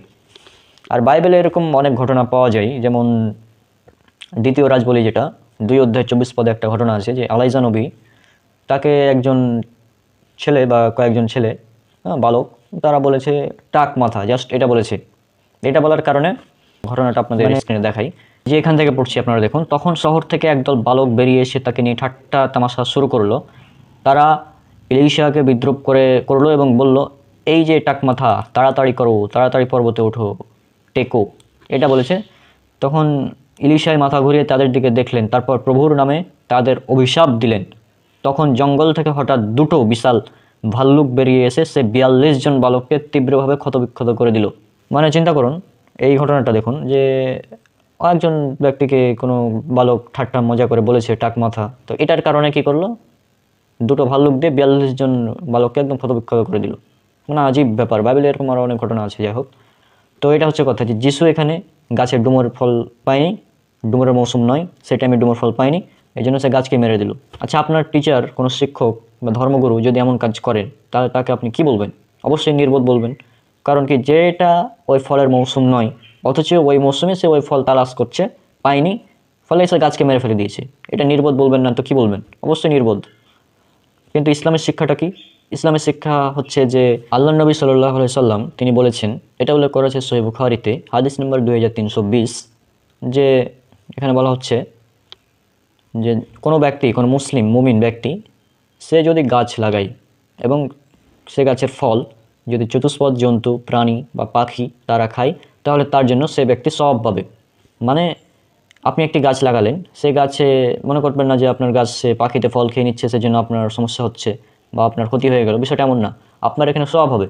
যদি সে গাছ থেকে কোনো চতুষ্পদ জন্তু, পাখি, এমনকি কোনো মানুষও যদি খায়, তারপরেও আপনার সওয়াব হবে। আপনার গাছ থেকে চুরি করে কোনো মানুষ খাচ্ছে ফল, তারপরেও আপনার সওয়াব হবে। এটা হচ্ছে ইসলামের শিক্ষা। ইসলাম গাছ লাগাতে নির্দেশ দিয়েছে। গাছ উজাড় করে দেওয়ার ফলে, গাছ কেটে ফেলার ফলে জাহান্নামের হুমকিও দেওয়া হয়েছে। সুনান আবু দাউদ হাদিস নম্বর 5239, আবু দাউদ 5239, এই হাদিসটা পড়বেন। যে ব্যক্তি কুল গাছ কাটবে, আল্লাহ তাকে মাথা উপর করে জাহান্নামে ফেলবেন। ইমাম আবু দাউদ রাহিমাহুল্লাহকে এই হাদিসের তাৎপর্য সম্পর্কে প্রশ্ন করা হলে তিনি বলেন, এটি খুবই সংক্ষিপ্ত, অর্থাৎ খোলা ময়দানে কুল গাছ যার ছায়ায় পথচারী ও চতুষ্পদ প্রাণী আশ্রয় নিয়ে থাকে, তা কোনো ব্যক্তি নিজ মালিকানাহীন, অপ্রয়োজনে ও অন্যায়ভাবে কেটে ফেললে আল্লাহ তাকে উপর করে জাহান্নামে নিক্ষেপ করবেন। মানে বিষয়টা কি? আপনি একটি গাছ যেটা মানুষকে ছায়া দেয়, পশু পাখিকে ছায়া দেয়, এমন গাছকে যদি আপনি কেটে ফেলেন, তাহলে এই গাছ কাটার কারণে আপনাকে জাহান্নামে যেতে হবে। তো ইসলাম গাছ কাটতে নিষেধ করেছে। গাছ লাগালে বলেছে এই গাছ থেকে যত ফল মানুষ খাবে, যত পশু পাখি ফলগুলো খাবে গাছের, সেজন্য যে গাছ লাগিয়েছে তার সওয়াব হবে। কিন্তু যিশুর কাজটা কী করলো? যিশু কী করলো? গাছে ফল পায়নি, এই জন্য সে গাছকে মেরে দিল এমন টাইমে যেটা ওই ফলের মৌসুমি না। এইভাবে জাস্ট যিশুকে পাপী প্রমাণ করা হয়েছে আর কি। আর এটা তো খ্রিস্টানদের বিশ্বাস। কোনো খ্রিস্টান হতে পারে না যতদিন না সে বিশ্বাস করবে জিজাস ক্রাইস্ট, যিশু খ্রিস্ট ঈশ্বরের অভিশপ্ত হয়ে সমস্ত মানুষের পাপ মাথায় নিয়ে সে ঈশ্বরের অভিশপ্ত হয়ে মালাউন হয়ে মৃত্যুবরণ করেছে। এই বিশ্বাস যদি কোনো ব্যক্তি না করে, তাহলে সে খ্রিস্টান হতে পারে না। অবাক হচ্ছেন? অবাক হওয়ার কিছু নেই। বাইবেলের নিউ টেস্টামেন্ট গালাতীয় যেটা 3 অধ্যায় 13 পদ পড়বেন, সেখানে সুস্পষ্টভাবে উল্লেখ করা আছে। স্ক্রিনে দেখুন। বিধি ব্যবস্থা আমাদের উপর যে অভিশাপ চাপিয়ে দিয়েছে, তার থেকে খ্রিস্ট আমাদের উদ্ধার করেছেন। খ্রিস্ট আমাদের স্থানে দাঁড়িয়ে নিজের উপর সেই অভিশাপ গ্রহণ করলেন। কারণ শাস্ত্র বলেছে, যার দেহ গাছে টাঙানো হয় সেই শাপগ্রস্ত। যিশু হচ্ছে শাপগ্রস্ত, অভিশপ্ত। যিশু অভিশপ্ত, শ্রাপগ্রস্ত, অর্থাৎ যিশু হচ্ছে মালাউন। এটা যদি কোনো ব্যক্তি বিশ্বাস না করে, তাহলে সে খ্রিস্টান হতে পারে না। তো যাই হোক, আশা করছি আপনারা বুঝতে পেরেছেন আমি কি বোঝাতে চাচ্ছি। যে যিশু এখানে নির্বোধের মতো বেশ কিছু হত্যা করে ফেলেছে, গাছ হত্যা করে ফেলেছে নির্বোধের মতো। তো যিশুর এই কাজটা অবশ্যই নির্বোধের মতো একটি কাজ ছিল। আর আজকে আমরা এখানেই বিদায় নিচ্ছি। পরবর্তীতে আমরা এরকম বাইবেলের আরও অনেক কাহিনী আছে, সেগুলো আমরা তুলে ধরবো এই সিরিজের মাধ্যমে। সবাই আপনারা আমাদের এই সিরিজের সাথে থাকবেন। আপনারা অপেক্ষা করুন পরবর্তী এপিসোডের জন্য। আজকে আমাদের 5টি এপিসোড কমপ্লিট হলো। পরবর্তী এপিসোডের জন্য আপনারা অপেক্ষা করুন। ততদিন পর্যন্ত আল্লাহ সুবহানাহু ওয়া তাআলা আপনাদের সবাইকে হেদায়েতের উপর রাখুন। আল্লাহ সুবহানাহু ওয়া তাআলা আপনাদের শান্তিতে রাখুন। আজকে বিদায় নিচ্ছি। সবাইকে আল্লাহ সুবহানাহু ওয়া তাআলা ভালো রাখুন। আসসালামু আলাইকুম ওয়া রাহমাতুল্লাহি ওয়া বারাকাতুহু। সে ভূতকে তাড়ানোর জন্য বা আত্মাকে তাড়ানোর জন্য যিশু 2000 শুয়োরকে মেরে দিল। আসসালামু আলাইকুম ওয়া রাহমাতুল্লাহি ওয়া বারাকাতুহু। আশা করছি আল্লাহ সুবহানাহু ওয়া তাআলার রহমতে আপনারা সবাই অনেক অনেক ভালো আছেন। আজকে আমাদের খ্রিস্টান সিরিজ পর্ব নম্বর 6, এবং আজকে আমরা একটি গুরুত্বপূর্ণ বিষয় নিয়ে আলোচনা করব। আপনারা বুঝতে পারছেন টাইটেল এবং থাম্বনেল দেখে যে যিশু বা ঈসা আলাইহিস সালাম বাইবেল অনুযায়ী তিনি বিনা কারণে 2000 প্রাণীকে হত্যা করেছেন। এখন এই বিষয়টা আমাদের জানতে হবে। এর আগে আমরা একটি উদাহরণ দিই, তাহলে বিষয়টা বুঝতে সুবিধা হবে। মনে করুন আপনি একজন রাখাল বা আপনার একজন রাখাল আছে, আর আপনার প্রায় 2000 মতো গরু আছে বা ছাগল আছে, বা আপনার একটি মুরগির খামার আছে, সেখানে প্রায় 2000 মুরগি আছে। তো আপনি এগুলো পালেন, এগুলো লালন পালন করেন, এগুলোকে খাওয়ান নিয়মিত, আপনি যে হোক এগুলোর লালন পালন করছেন এই প্রাণীগুলো।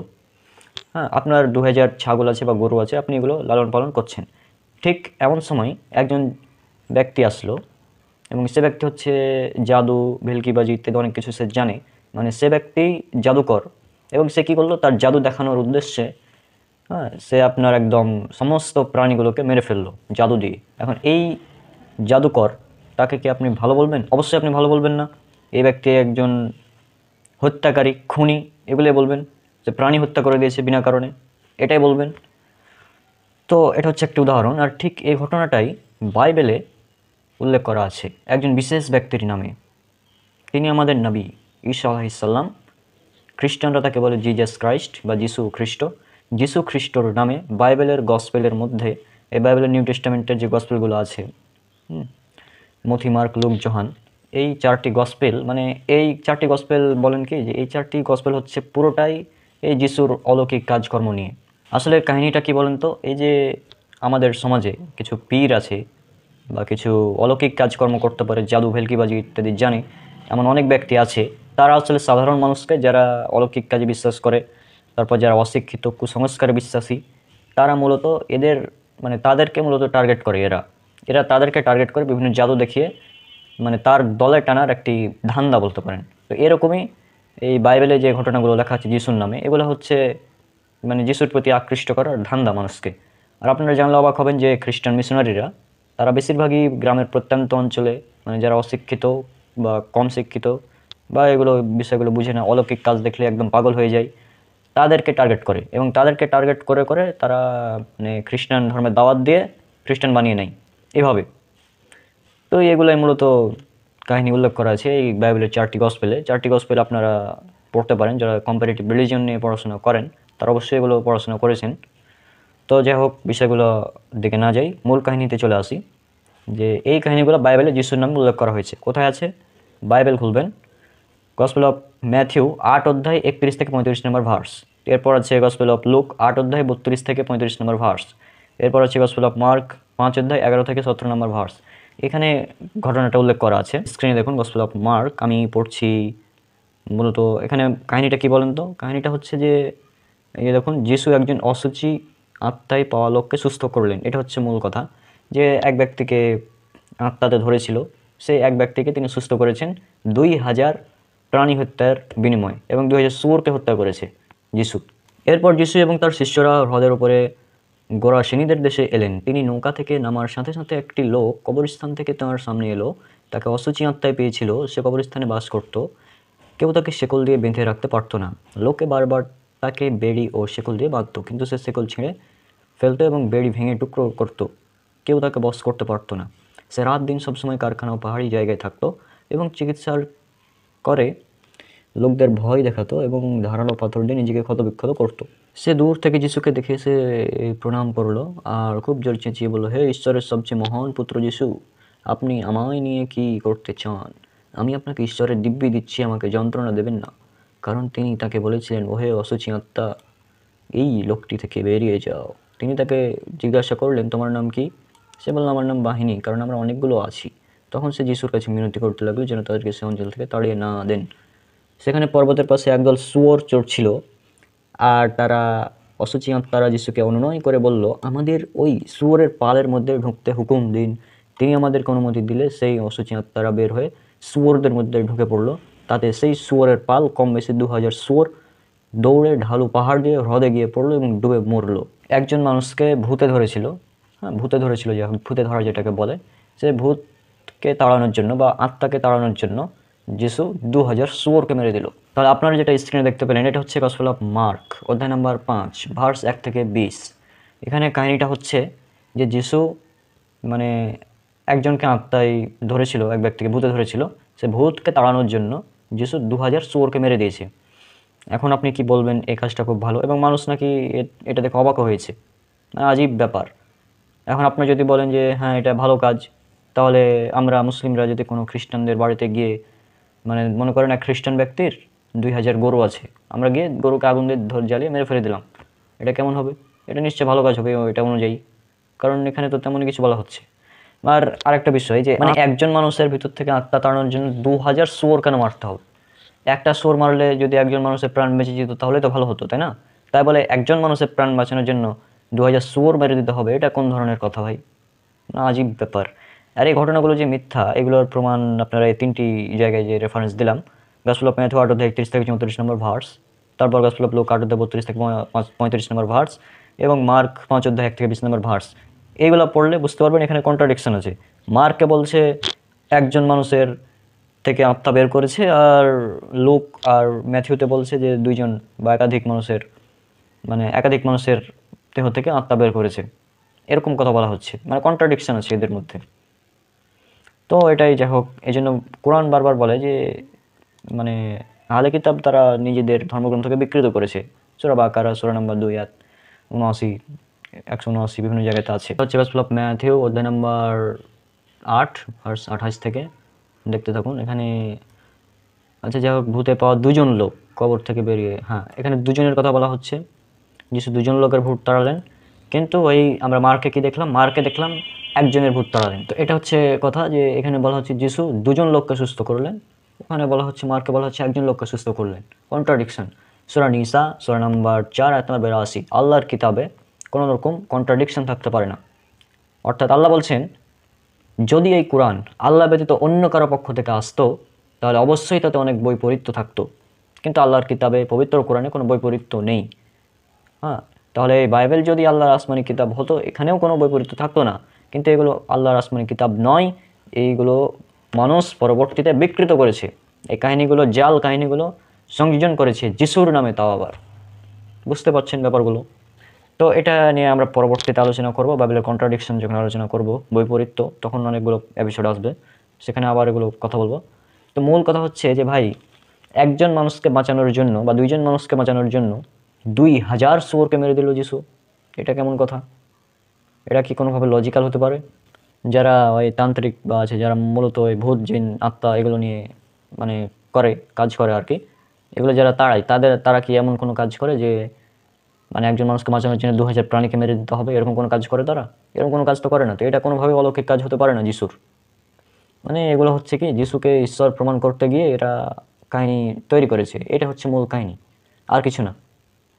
যিশুর নামে এগুলো তারা চালিয়ে দিচ্ছে এভাবেই। অথচ ইসলামের শিক্ষা কি সুন্দর দেখুন।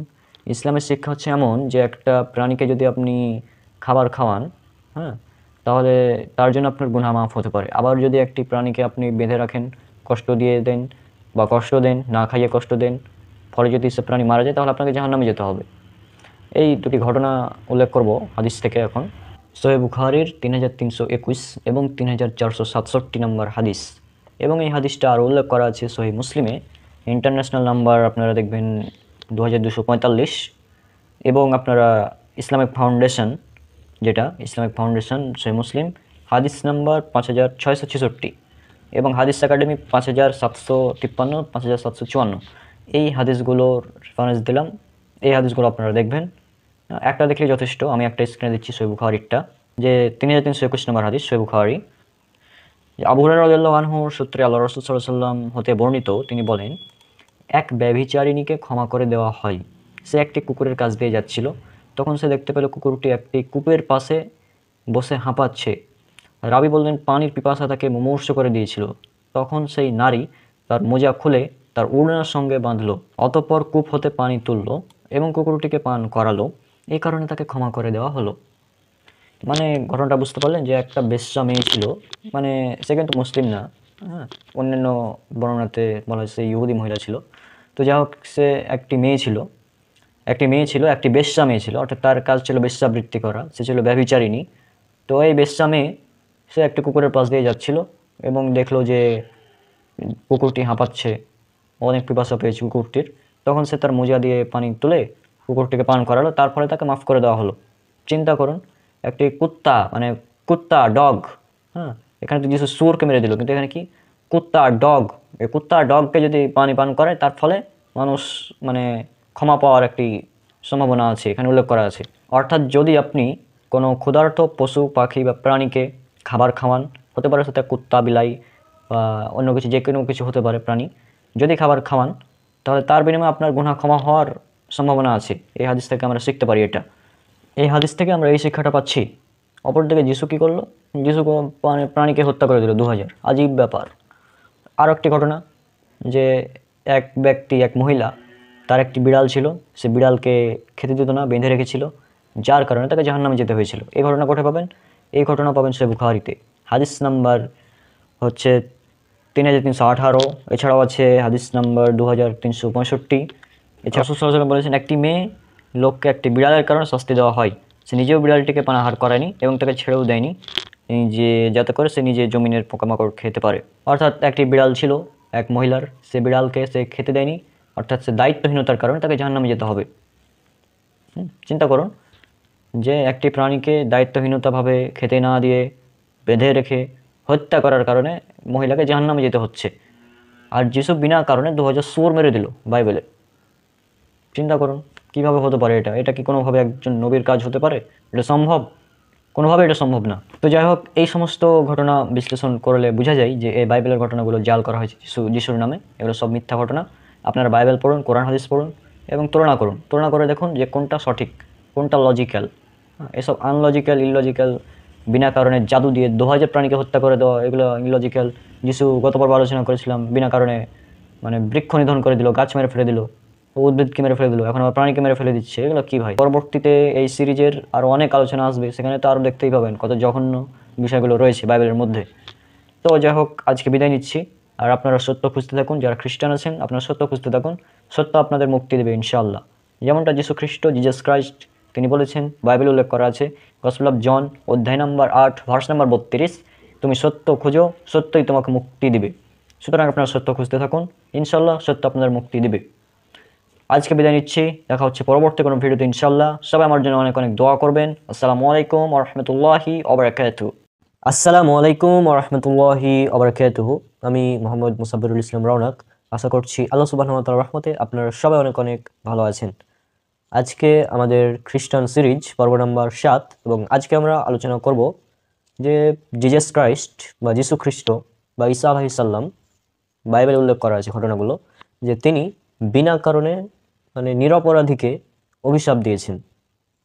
একটা প্রথমে উদাহরণ দিই। ধরুন আমার দাদা, আমার গ্র্যান্ডফাদারের তার দাদা আমার গ্র্যান্ডফাদারের দাদা, আমার দাদার দাদা, তিনি মনে করেন, ধরে নেন যে তিনি খুবই খারাপ মানুষ ছিলেন, তিনি মানুষকে হত্যা করেছেন বা খারাপ কোনো কাজ করেছেন, তো তিনি পাপ করেছেন। তো এখন তার পাপ করার কারণে নাকি আমাকে, এই পাপী তিনি পাপ করেছেন, আর তার পাপের ফলে তার পাপের বোঝা নাকি আমাকে বহন করতে হবে। এটা কি যৌক্তিক? এটা কোনোভাবে যৌক্তিক হতে পারে না। পাপ করেছে যে, সে তার পাপের বোঝা বহন করবে, আমি কেন তার পাপের বোঝা বহন করতে যাব? আমার দাদার দাদার দাদা সে কাউকে মেরেছিল, হত্যা করেছিল, তো তার পাপের বোঝা আমি কেন বহন করব? কিন্তু আপনারা আশ্চর্য হয়ে যাবেন যে বাইবেলে এই ধরনেরই ঘটনাগুলো উল্লেখ করা হয়েছে। হ্যাঁ, তো আর মনে করেন জিজাস ক্রাইস্ট তিনি একজন শিক্ষক ছিলেন, তো একজন গুড শিক্ষক বা ভালো টিচার, তার কি বৈশিষ্ট্য এমনটা হতে পারে যে তিনি কাউকে বিনা কারণে নিরপরাধীকে অভিশাপ দিয়ে দেবেন? এমনটা কি হতে পারে? এমনটা হওয়া সম্ভব না। আমরা এগুলো বিশ্বাস করি না, কারণ এগুলো জিজাস ক্রাইস্টের নামে চালানো হয়েছে আর কি ঘটনাগুলো। তো একজন গুড শিক্ষক বা একজন ভালো টিচার, তার বৈশিষ্ট্য কখনোই এমনটা হতে পারে না যে তিনি বিনা কারণে কাউকে শাস্তি দেবেন বা বিনা কারণে কারোর উপর অভিশাপ দিবেন, হ্যাঁ, বদদোয়া করবেন বা অভিশাপ দিবেন বিনা কারণে। এটা কখনোই একজন ভালো শিক্ষকের গুণাবলী হতে পারে না। কিন্তু বাইবেলে এই ধরনের কথা উল্লেখ করা আছে জিজাস ক্রাইস্ট, যিশু খ্রিস্ট বা ঈসা আলাইহিস সালামের নামে। তো আমরা চলুন ঘটনাটা জেনে নিই, কীরকম ঘটনা। প্রথম যে ঘটনাটা আপনারা পাবেন এটা গসপেল অফ ম্যাথিউ অধ্যায় নম্বর 23 ভার্স 35 এবং 36, এবং গসপেল অফ লুক অধ্যায় 11 ভার্স 50 এবং 51। এখানে একটি ঘটনা উল্লেখ করা আছে, যে স্ক্রিনে ঘটনাটা দেখতে পাচ্ছেন, যে এখানে উল্লেখ করা আছে, এইভাবে নির্দোষ হেবেলের রক্তপাত থেকে শুরু করে বরখার পুত্র সখরীয়, যাকে তোমরা মন্দিরের পবিত্র স্থান ও যজ্ঞবেদীর মাঝখানে হত্যা করেছিলে, সেই দিন থেকে আজ পর্যন্ত যত নির্দোষ ব্যক্তির রক্ত মাটিতে ঝরে পড়েছে, সেই সমস্ত দায় তোমাদের উপর পড়বে। আমি তোমাদের সত্যি বলছি, এ যুগের লোকদের উপর ওই সবের শাস্তি এসে পড়বে। এখানে জিজাস ক্রাইস্ট তিনি বলছেন যে হাবিলকে যখন হত্যা করা হয়েছিল, হ্যাঁ, তো হাবিলের রক্তপাত থেকে শুরু করে আজ পর্যন্ত যত মানুষের হত্যা করা হয়েছে, তাদের পাপের দায় নাকি তাদের উপর বর্তাবে হবে। তাদের বলতে বনী ইসরায়েল ইহুদিদের কথা বোঝানো হচ্ছে। অর্থাৎ জিজাস ক্রাইস্ট বলছেন যে আজ পর্যন্ত হাবিলের রক্তপাত থেকে শুরু করে, হাবিলকে যে হত্যা করা হয়েছিল তার রক্তপাত থেকে শুরু করে আজ পর্যন্ত যত মানুষকে হত্যা করা হবে, তাদের প্রত্যেকের পাপের ভার তোমাদের উপর বর্তাবে। আজীব ব্যাপার। এটা কি ধরনের শিক্ষা ভাই, যে একজন হত্যা করেছে তার পাপের দায় নাকি আজ পর্যন্ত নিরীহ মানুষ যারা রয়েছে তাদেরকে বহন করতে হবে? এটা কি কি ধরনের একটা অভিশাপ, বদদোয়া? আর এখানে আরো একটি ভুল সংশোধন করে দেওয়া উচিত। বাইবেলে এই যে ঘটনা, এটা সম্পূর্ণ ভুল। কেন? কারণ এখানে বলা হচ্ছে, দেখুন, বারাখার পুত্র শাখারিয়া, যাকে তোমরা মন্দিরের পবিত্র স্থান ও যজ্ঞবেদীর মাঝখানে হত্যা করেছিলে। এখানে বলা হচ্ছে কি, বরখার পুত্র শখরিয়া বা জাকারিয়া, তাকে হত্যা করা হয়েছিল। কিন্তু এটা ভুল, এটা সম্পূর্ণটাই ভুল। কেন? বরখের পুত্র জাকারিয়াকে হত্যা করা হয়নি। বাইবেলে দুইজন জাকারিয়া বা শখরিয়ার কথা উল্লেখ করা আছে। একজন হচ্ছে বরখের পুত্র এবং আরেকজন হচ্ছে জিহুদার পুত্র। তো যাকে হত্যা করা হয়েছিল সে হচ্ছে জিহুদার পুত্র, কিন্তু বরাখার পুত্র জাকারিয়াকে হত্যা করা হয়নি। যদি আপনারা বুক অফ শখরিয়া বা জাকারিয়া যেটা, সেটা পড়েন, 1 অধ্যায় 1 নম্বর ভার্স, ওখানে উল্লেখ করা আছে, বরখিয়ার পুত্র শখরিয়া প্রভুর কাছ থেকে এই বার্তা পেয়েছিলেন। এটা ঘটেছিল পারস্যের রাজা দারিয়াবাসের রাজত্বের 2য় বছরের 8ম মাসে। শখরিয়া ছিলেন বরখিয়ার পুত্র, যিনি ছিলেন ভাববাদী ইদ্দোর পুত্র। এখানে বিষয়টি ভালোভাবে লক্ষ্য করুন। শখরিয়া ছিলেন বরখিয়ার পুত্র, আর বরখিয়া ছিলেন ভাববাদী ইদ্দোর পুত্র। মানে ইদ্দোর পোতা বা ইদ্দোর নাতি হচ্ছে শখরিয়া, মানে ইদ্দোর পুত্র বখরিয়া, বখরিয়ার পুত্র শখরিয়া বা জাকারিয়া। তাহলে আমরা বুঝলাম যে বুক অফ শখরিয়া থেকে যে শখরিয়া হচ্ছেন বরখিয়ার পুত্র এবং বরখিয়া হচ্ছে ইদ্দোর পুত্র। তাহলে আর যাকে হত্যা করা হয়েছিল সে হচ্ছে জিহুদার পুত্র জাকারিয়া বা শখরিয়া। এটা আপনারা পাবেন 2য় বংশাবলী অধ্যায় নম্বর 24 ভার্স 20 এবং 21। আপনারা স্ক্রিনে দেখুন, তাহলে আপনারা বিষয়টা বুঝতে পারবেন। তারপর ঈশ্বরের আত্মা যাজক জিহুদার পুত্র শখরিয়ার উপর ভর করল। তিনি লোকদের সামনে দাঁড়িয়ে বললেন, ঈশ্বর এই কথা বলেছেন, তোমরা কেন প্রভুর বিধিসমূহ ও আজ্ঞা অমান্য করেছ? এভাবে তোমরা কখনোই কোনো কাজ কৃতকার্য হতে পারবে না। তোমরা প্রভুকে ত্যাগ করেছ, তাই তিনিও তোমাদেরকে ত্যাগ করেছেন।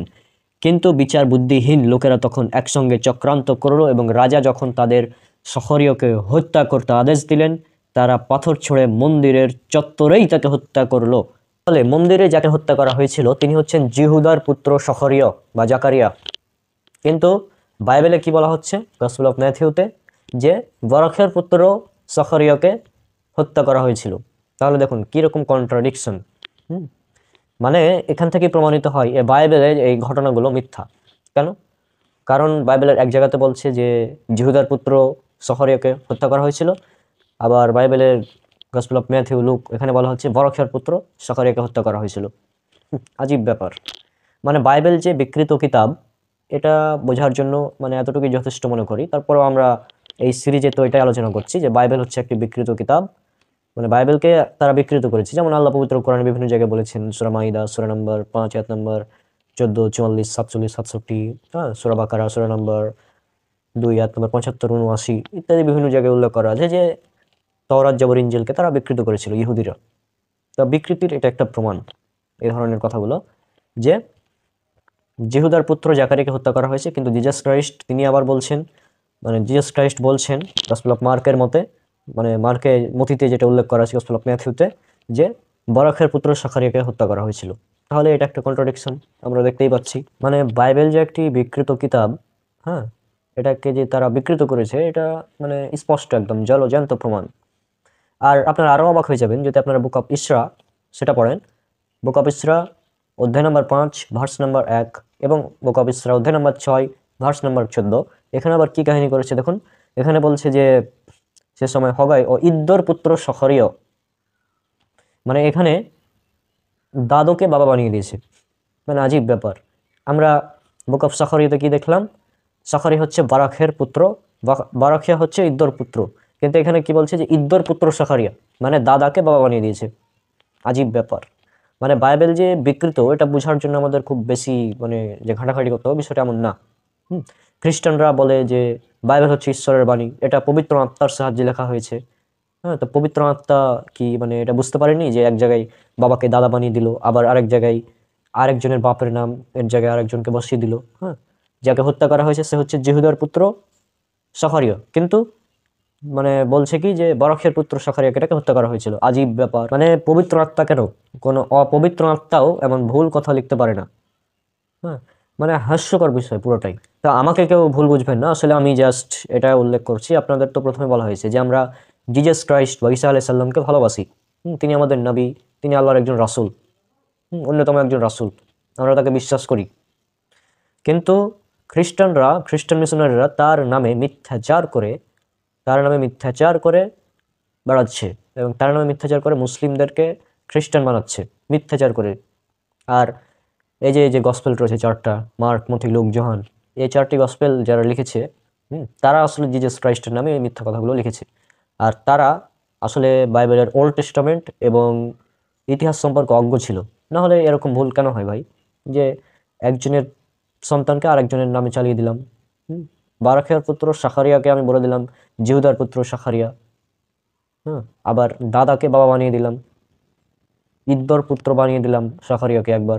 একবার ইদ্দর পুত্র বলছি শাখারিয়াকে, আবার বলছি বারাখিয়ার পুত্র, আবার বলছি জিহুদার পুত্র, মানে কন্ট্রাডিকশন লাগিয়ে দিয়েছি।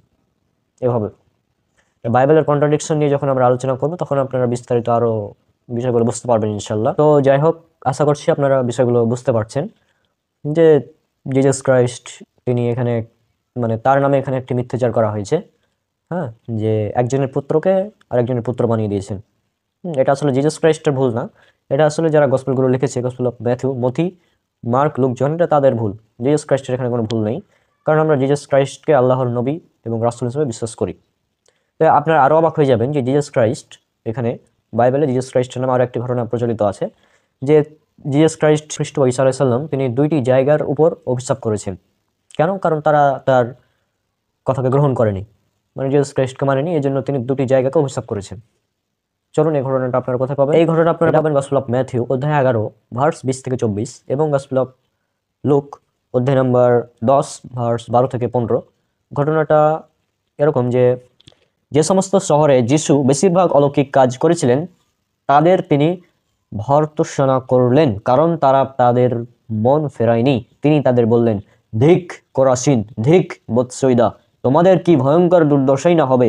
আমি তোমাদের কথা বলছি, কারণ তাদের মধ্যে যেসব অলৌকিক কাজ আমি করেছি তা যদি সোর ও সিদনে করা হতো, তবে সেখানকার লোকেরা অনেক আগেই তাদের পাপের জন্য অনুতপ্ত হয়ে চটের বস্ত্র পরে ছাই মেখে মন ফেরাতো।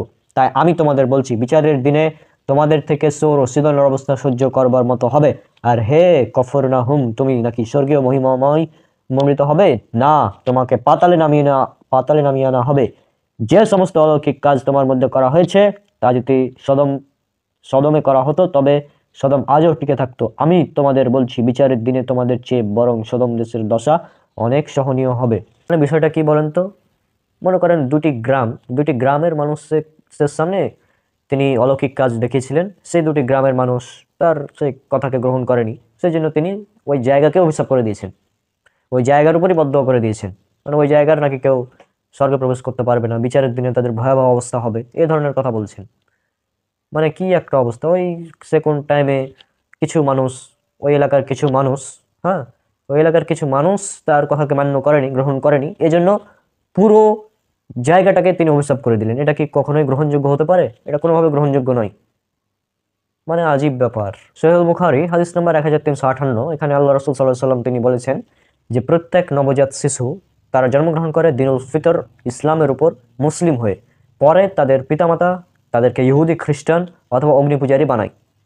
তাহলে ইসলামের বিশ্বাস অনুযায়ী প্রত্যেকটি শিশু তারা জন্মগ্রহণ করে নিষ্পাপ হিসাবে।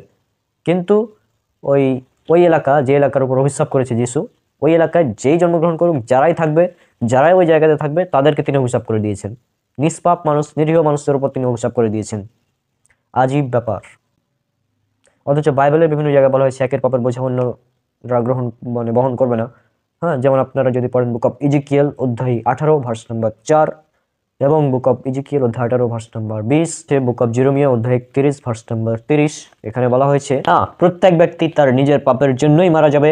যে ব্যক্তি টক দ্রাক্ষা খাবে সে নিজেই টক স্বাদ পাবে। অর্থাৎ প্রত্যেক ব্যক্তি নিজের পাপের বোঝা বহন করবে। আর আল্লাহ পবিত্র কোরআনে বলেছেন সূরা বনী ইসরাঈল সূরা নম্বর 17 আয়াত নম্বর 15 যে একের পাপের বোঝা অন্যরা বহন করবে না। তো এখান থেকে স্পষ্ট যে একের পাপের বোঝা অন্যরা বহন করবে না। কিন্তু জিসাস ক্রাইস্ট তিনি বাইবেলে তিনি তিনি নিরীহ মানুষের উপর অভিশাপ দিয়ে দিচ্ছেন, দুটি জায়গার উপর অভিশাপ দিয়ে দিচ্ছেন। এরকমভাবে অভিশাপ দেওয়া, এটা কি কোনো একজন ভালো শিক্ষক বা ভালো গুরু এটার কোনো কাজ হতে পারে? কোনোভাবে হতে পারে না। ওই জায়গার 2-4 জন মানুষ হয়তো তার বিরোধিতা করেছে, এই জন্য ওই জায়গাটাকে অভিশাপ করে দিল। কেন? আর জিসাস ক্রাইস্ট যেখানে জন্মগ্রহণ করেছিল সেখানে তার উপর বিভিন্ন ধরনের মানে অত্যাচার করা হয়েছিল। হ্যাঁ, জিসাস ক্রাইস্ট যে এলাকায় জন্মগ্রহণ করেছিল সেখানে তার উপর অনেক অত্যাচার করা হয়েছিল, কিন্তু তিনি তো তার বিরুদ্ধে কোনো অভিযোগ করেননি। কিন্তু ওই কোন এক জায়গায় তিনি অলৌকিক কাজ দেখিয়েছিলেন, তার অলৌকিক কাজ গ্রহণ করেননি, ওই জন্য ওই জায়গাটাকে তিনি অভিশপ্ত করে দিলেন, বদদোয়া করে দিলেন তাদের উপর। আজীব ব্যাপার। মানে এই কথাগুলো যখন পড়ি আমার কেমন বিষয়টা লাগে। আর বাইবেল যে বিকৃত কিতাব সেটা আপনারা বুঝতেই পারছেন, এক এক জায়গায় এক এক রকম কথা। আর বাইবেলে আমি কথাগুলো বললাম, আমার কথা আপনাকে গ্রহণ করতে হবে বিষয়টা এমন না। রেফারেন্স দেওয়া হয়েছে, রেফারেন্স চেক করুন। আর আমি তো স্ক্রিনশট সহ দেখিয়ে দিয়েছি বাইবেলের। হ্যাঁ, তো আপনারা সেগুলো চেক করতে পারেন। আর অনেক আছে যারা কথা দেখেও দেখে না এবং বুঝেও বুঝে না, এরকম অনেক মানুষ আছে। পবিত্র কোরআনে আল্লাহ বলেছেন সূরা বাকারা সূরা নম্বর 2 আয়াত নম্বর 18 এবং সূরা বাকারা সূরা নম্বর 2 আয়াত নম্বর 171, এছাড়াও বিভিন্ন জায়গায় উল্লেখ করা আছে। এছাড়াও আছে সূরা আরব সূরা নম্বর 7 আয়াত নম্বর 179 এবং আয়াত নম্বর 195, যে এমন কিছু লোক আছে যারা দেখেও দেখে না, শোনে না, তারা চতুষ্পদ জন্তুর মতো। আর বাইবেল বলছে গসল অফ ম্যাথিউ অধ্যায় 13 ভার্স নম্বর 13, কিছু ব্যক্তি আছে যারা দেখেও দেখে না, শোনে না এবং তারা বোঝেও না। আর জিসাস ক্রাইস্ট তিনি বলেছেন, উল্লেখ করা আছে গসপেল অফ জন অধ্যায় নম্বর 8 ভার্স নম্বর 32, যে তুমি সত্যকে অনুসন্ধান করো, সত্যই তোমাকে মুক্ত করবে। তা আপনারা সত্যকে অনুসন্ধান করুন, আপনারা যাচাই করুন কোনটি মানে বেশি সঠিক। একের পাপের বোঝা অন্যরা বহন করবে না। আমি পাপ করলে আমার পাপের ফল আমাকেই ভোগ করতে হবে। আমার পাপের কারণে আমার সন্তান বা আমার পিতা বা আমার দাদা আমার এই পাপ বহন করবে না। অপরদিকে বাইবেলের শিক্ষা হচ্ছে যে ওই কোন হাবিলের কে হত্যা করা হয়েছিল, তার পাপের বোঝা আজ পর্যন্ত যত মানুষ, যত ইহুদি আসবে তারা সবাই ভোগ করবে। হ্যাঁ, এটা কেমন? তারপর আদম আলাইহিস সালাম তিনি ফল খেয়েছিলেন গাছের, বা গাছের নিকটে গিয়েছিলেন, সে কারণে সমস্ত মানুষই পাপী। এবং খ্রিস্টানরা এটা বিশ্বাস করে যে শিশু নতুনভাবে জন্মগ্রহণ করে তারাও পাপী। কারণ ওই আদম আলাইহিস সালাম তিনি পাপ করেছিলেন ওই গাছের নিকটে গিয়ে, এই জন্য তারাও পাপী ওই সিলসিলা ধরে। তো এটা যৌক্তিক নাকি একের পাপের বোঝা অন্যরা বহন করবে না? এটা যৌক্তিক। আপনাদের উপরে ছেড়ে দিলাম, আপনারা যাচাই বাছাই করুন, সত্যকে গ্রহণ করুন। আজকে বিদায় নিচ্ছি, দেখা হবে পরবর্তী ভিডিওতে ইনশাআল্লাহ। সব আমার জন্য অনেক অনেক দোয়া করবেন, আমি কিছুটা অসুস্থ। তো আসসালামু আলাইকুম ওয়া রাহমাতুল্লাহি ওয়া বারাকাতুহু। আসসালামু আলাইকুম রহমতুল্লাহি ওবরাকাতু। আলহামদুলিল্লাহ, সমস্ত প্রশংসা আল্লাহ সুবহানাহু ওয়া তাআলার জন্য। অতঃপর দরুদ এবং সালাম বর্ষিত হোক আমাদের প্রিয় নবী রাসূলুল্লাহ সাল্লাল্লাহু আলাইহি ওয়াসাল্লামের প্রতি। আজকে খ্রিস্টান সিরিজ পর্ব নাম্বার 8, এবং আজকে আমরা আলোচনা করব যিশু অলৌকিক কাজ দেখাতে গিয়ে আর কি অক্ষম। মানে যিশু খ্রিস্ট তিনি অলৌকিক কাজ দেখাতে পারতেন না, দেখাতে চেয়েও দেখাতে পারতেন না, এরকম অবস্থা। আমরা বাইবেল থেকে দেখব প্রমাণ। তো দেখুন, সাধারণত খ্রিস্টান মিশনারি যারা আছে তারা অনেক সময় যে কাজটা করে, বিভিন্ন যারা অনেকটাই মূর্খ মানুষ ধরতে পারেন, হ্যাঁ, তেমন বুঝে না, তো তাদের কাছে গিয়ে তারা যিশুর বিভিন্ন অলৌকিক কাজ দেখায় যে আমাদের যিশু খ্রিস্ট তিনি এই কাজ করেছেন, এভাবে অলৌকিক কাজ করেছেন। অর্থাৎ তারা এমনভাবে সেটাকে দেখায় যে অলৌকিক কাজটা হচ্ছে মানে একটি মানদণ্ড, মানে যে অলৌকিক কাজ করতে পারবে সে ঈশ্বর হয়ে যাবে, এরকম অবস্থা তাদের ক্ষেত্রে। হ্যাঁ, মানে তারা অলৌকিক কাজটাকে এমনভাবে গুরুত্ব দেয়। তো যীশু খ্রিস্টর ব্যাপারেও তারা বিষয়টা একরকম রেখেছে যে যীশু খ্রিস্টর ব্যাপারে যদি আমরা অলৌকিক কাজ দেখাতে পারি তাহলে আমাদের ধর্মের মানুষ বেশি আসবে। তো এই কারণে তারা যীশু খ্রিস্টর বিভিন্ন অলৌকিক কাজ বাইবেল থেকে দেখাতে চেষ্টা করে। হ্যাঁ, কিন্তু আজকে আমরা দেখবো যে বাইবেলে যীশু খ্রিস্ট তিনি অলৌকিক কাজ দেখাতে গিয়ে মানে অক্ষম হয়েছেন আর কি। মানে এগুলোকে অলৌকিক কাজ বলা যায় না। মানে এটা যীশু খ্রিস্টের উপর মিথ্যাচার, এক কথায়। মানে এক কথায় এগুলো হচ্ছে যীশু খ্রিস্টের উপর মিথ্যাচার। আর আপনারা এটা বুঝতে পারবেন যে বাইবেল এটা আল্লাহ সুবহানাহু ওয়া তাআলার বাণী নয়, বাইবেল কোনো আসমানি কিতাব নয়, এটা বিকৃত কিতাব। মানে এই ঘটনাগুলো যেগুলো বলবো এগুলো যিশুর নামে মিথ্যা কথা, এক কথায় বলতে পারেন। আর সর্বশেষে আমরা দেখবো পবিত্র কোরআন মাজিদে আল্লাহ সুবহানাহু ওয়া তাআলা যীশু খ্রিস্টের ব্যাপারে কি বলেছেন তার অলৌকিক কাজ সম্পর্কে, সেটা আমরা দেখে নেব ইনশাল্লাহ। তো যদি প্রথমেই আপনারা দেখেন গসপেল অফ মার্ক অধ্যায় 5 ভার্স 20 থেকে 32, এখানে একটি ঘটনা উল্লেখ করা আছে যে 12 বছর ধরে এক নারী সে রক্তস্রাবের বিভিন্ন রোগে আক্রান্ত। তো যে কারণে মেয়েটি ভাবলো যে যীশু খ্রিস্ট এখানে এসেছেন, তো আমি যদি তার গায়ে হাত দিই বা তিনি যদি আমার গায়ে হাত দেন মানে টাচ করেন তাহলেই আমি সুস্থ হয়ে যাবো। স্ক্রিনে দেখুন, আমি ঘটনাটা পড়ে শোনাচ্ছি তাহলে ক্লিয়ার হবেন। একটি স্ত্রী লোক 12 বছর ধরে রক্তস্রাব রোগে ভুগছিল। অনেক চিকিৎসকের সাহায্য নিয়ে এবং সর্বস্ব ব্যয় করেও এতটুকু ভালো হয় না, বরং আরও অসুস্থ হয়ে পড়েছিল। সে যিশুর বিষয় শুনে ভিড়ের মধ্যে তার পিছন দিকে এসে তার পোশাক স্পর্শ করলো। সে মনে মনে ভাবছিল, যদি কেবল তার পোশাক ছুঁতে পারি তবে আমি সুস্থ হব। আর সঙ্গে সঙ্গে তার রক্তস্রাব বন্ধ হলো এবং সে তার শরীরে অনুভব করলো সেই রোগ থেকে সুস্থ হয়েছে। যিশু সঙ্গে সঙ্গে বুঝতে পারলেন যে তার মধ্য থেকে শক্তি বের হয়েছে। তাই ভিড়ের মধ্যে মুখ ফিরিয়ে বললেন, কে আমার পোশাক স্পর্শ করেছে? অর্থাৎ ঘটনাটা এমন যে একটা নারী সে দীর্ঘ 12 বছর ধরে রক্তস্রাব রোগে আক্রান্ত ছিল। সে অনেক ডাক্তারের কাছে গিয়েছে, কিন্তু কোনোভাবেই রোগ ভালো হয়নি, বরং আরো বেড়ে গিয়েছে, আরো অসুস্থ হয়েছে। তো এরপর সে যিশুর শুধু জামা টাচ করলো, যে কারণে সে সুস্থ হয়ে গেল। আর এই যেমনই সে যিশু জামা টাচ করলো, যিশু আবার অনুভব করছে কি যে আমার ভিতর থেকে কি একটা শক্তি বেরিয়ে গেল। মানে দেখুন কি একটা অবস্থা, যে যিশু খ্রিস্ট তিনি নাকি অলৌকিক কাজ করছেন, অথচ তিনি বুঝতে পারছেন না যে কে তাকে টাচ করলো আর কিভাবে বা তার শক্তি বের হয়ে গেল। মানে যিশু খ্রিস্টের অলৌকিকত্ব এতটাই দুর্বল যে তাকে টাচ করলে তার থেকে আপনি শক্তি বের করে নিতে পারবেন, তাই না?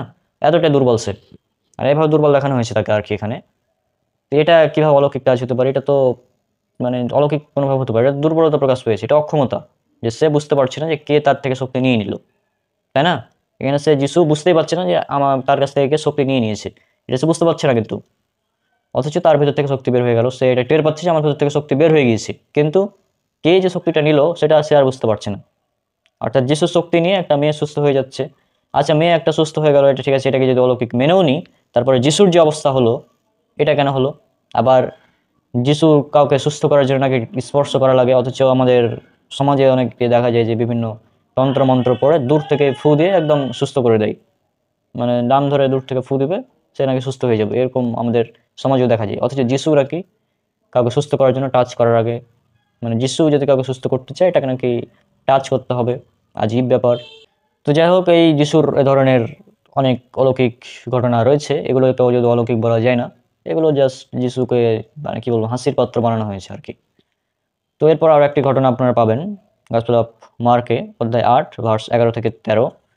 এবং এখানে ফরিসিরা আসলো, ফরিসিরা আসার পর যিশুকে বলছে আপনি নাকি অলৌকিক কাজ করতে পারেন, তো আমরা দেখি কি অলৌকিক কাজ করেন। তো যিশু খ্রিস্ট বলছে যে কাউকে অলৌকিক কাজ দেখানো হবে না। দেখুন আপনার স্ক্রিনে। পরে সেখানে ফরিসিরা এসে যিশুর সঙ্গে তর্ক জুড়ে দিল, তার কাছে আকাশ থেকে কোনো অলৌকিক চিহ্ন দেখতে চাইল। তাদের উদ্দেশ্য ছিল তাকে পরীক্ষা করা। তখন তিনি দীর্ঘ নিঃশ্বাস ছেড়ে বললেন, এই যুগের লোকেরা কেন অলৌকিক চিহ্ন দেখতে চায়? আমি তোমাদের সত্যি বলছি, কোনো অলৌকিক চিহ্ন এই লোকদের দেখানো হবে না। তখন তিনি তাদের ছেড়ে নৌকা করে হ্রদের অপর পারে গেলেন। অর্থাৎ যিশুর কাছে অলৌকিক চিহ্ন দেখতে চেয়েছেন কিছু লোক, ফরিসিরা, কিন্তু যিশু বলছেন তোমাদের অলৌকিক কাজ দেখানো হবে না, তাই না? মানে যিশুর কাছে দেখতে চাইলেন, অথচ যিশু বলছে অলৌকিক কাজ দেখানো হবে না। তাহলে এটা কিভাবে অলৌকিক কাজ হতে পারে? সে তো অলৌকিক কাজ যদি দেখাতেই পারে, সে অলৌকিক কাজ যদি করতেই পারে, তো যখন দেখতে চাইলো, তাকে পরীক্ষা করার জন্য দেখতে চাইলো যে দেখি আপনি আসলে নবী কিনা, হুম, বা আপনি ঈশ্বরের পুত্র কিনা, ঈশ্বর কিনা, এগুলো দেখি। এগুলো দেখার জন্য তারা চাইলো যে অলৌকিক কাজ দেখতে, কিন্তু তিনি বললেন যে না, তোমাদের কাউকে অলৌকিক কাজ দেখানো হবে না। অর্থাৎ দেখতে চাইছে, অথচ সে বলছে যে আমি অলৌকিক কাজ দেখাবো না। তাহলে এটা কিভাবে আপনি বলতে পারেন যে যিশু অলৌকিক কাজ করতে পারতো? এখানে তো কোনোভাবে অলৌকিকের কোনো কিছুই নেই। এরপর যদি আপনারা আরো একটি ঘটনা দেখেন, এটা হচ্ছে এমন যে যিশু তার নিজ শহরে বা নিজ গ্রামে, নিজ এলাকায় সে অলৌকিক কাজ দেখাতে পারতো না। এটা আপনারা পাবেন গসপেল অফ মার্কে পাবেন অধ্যায় 6 ভার্স 5 থেকে 6। তিনি সেখানে কোনো অলৌকিক কাজ করতে পারলেন না, শুধু কয়েকজন রোগীর উপর হাত রেখে তাদের সুস্থ করলেন। তারা যে তার উপর বিশ্বাস করলো না, এতে তিনি আশ্চর্য হয়ে গেলেন, এবং পরে তিনি চারিদিকে গ্রামে গ্রামে ঘুরে শিক্ষা দিলেন। অর্থাৎ যিশু তার নিজ শহরে, নিজ এলাকায়, তার গ্রামে সে কোনো অলৌকিক কাজ দেখাতে পারলো না, শুধু কয়েকজনের উপর হাত রেখে সুস্থ করেছে আর কি। তো এটা তো কোনো ধরনের অলৌকিক কাজ হলো না। আচ্ছা, যদিও সে কিছু মানুষকে সুস্থ করলো, কিন্তু ওদিকে আমরা মানে খ্রিস্টান সিরিজ পার্ট 6 অর্থাৎ চ্যাপ্টার 6 বা পর্ব 6 আমরা আলোচনা করেছিলাম যে যিশু 2000 শুয়োরকে হত্যা করেছিল। তো সে কিছু মানুষকে সুস্থ করলো, অপরদিকে 2000 শুয়োরকে মেরে দিল। এটা কোন ধরনের অলৌকিক কাজ আপনারা চিন্তা করুন। শুয়োর যদিও প্রাণী, শুয়োর যদিও একটা প্রাণী, কিন্তু তার মানে তাকে হত্যা করা, বিনা কারণে হত্যা করা তো একদম কোনো ধরনের মানে কোনো অলৌকিক কাজের মধ্যে পড়ে না, তাই না? তো শুয়োরকে মেরে দিচ্ছে, আবার এদিকে কিছু মানুষকে সুস্থ করছে, এটা কোন ধরনের অলৌকিক কাজ আপনিই বলুন।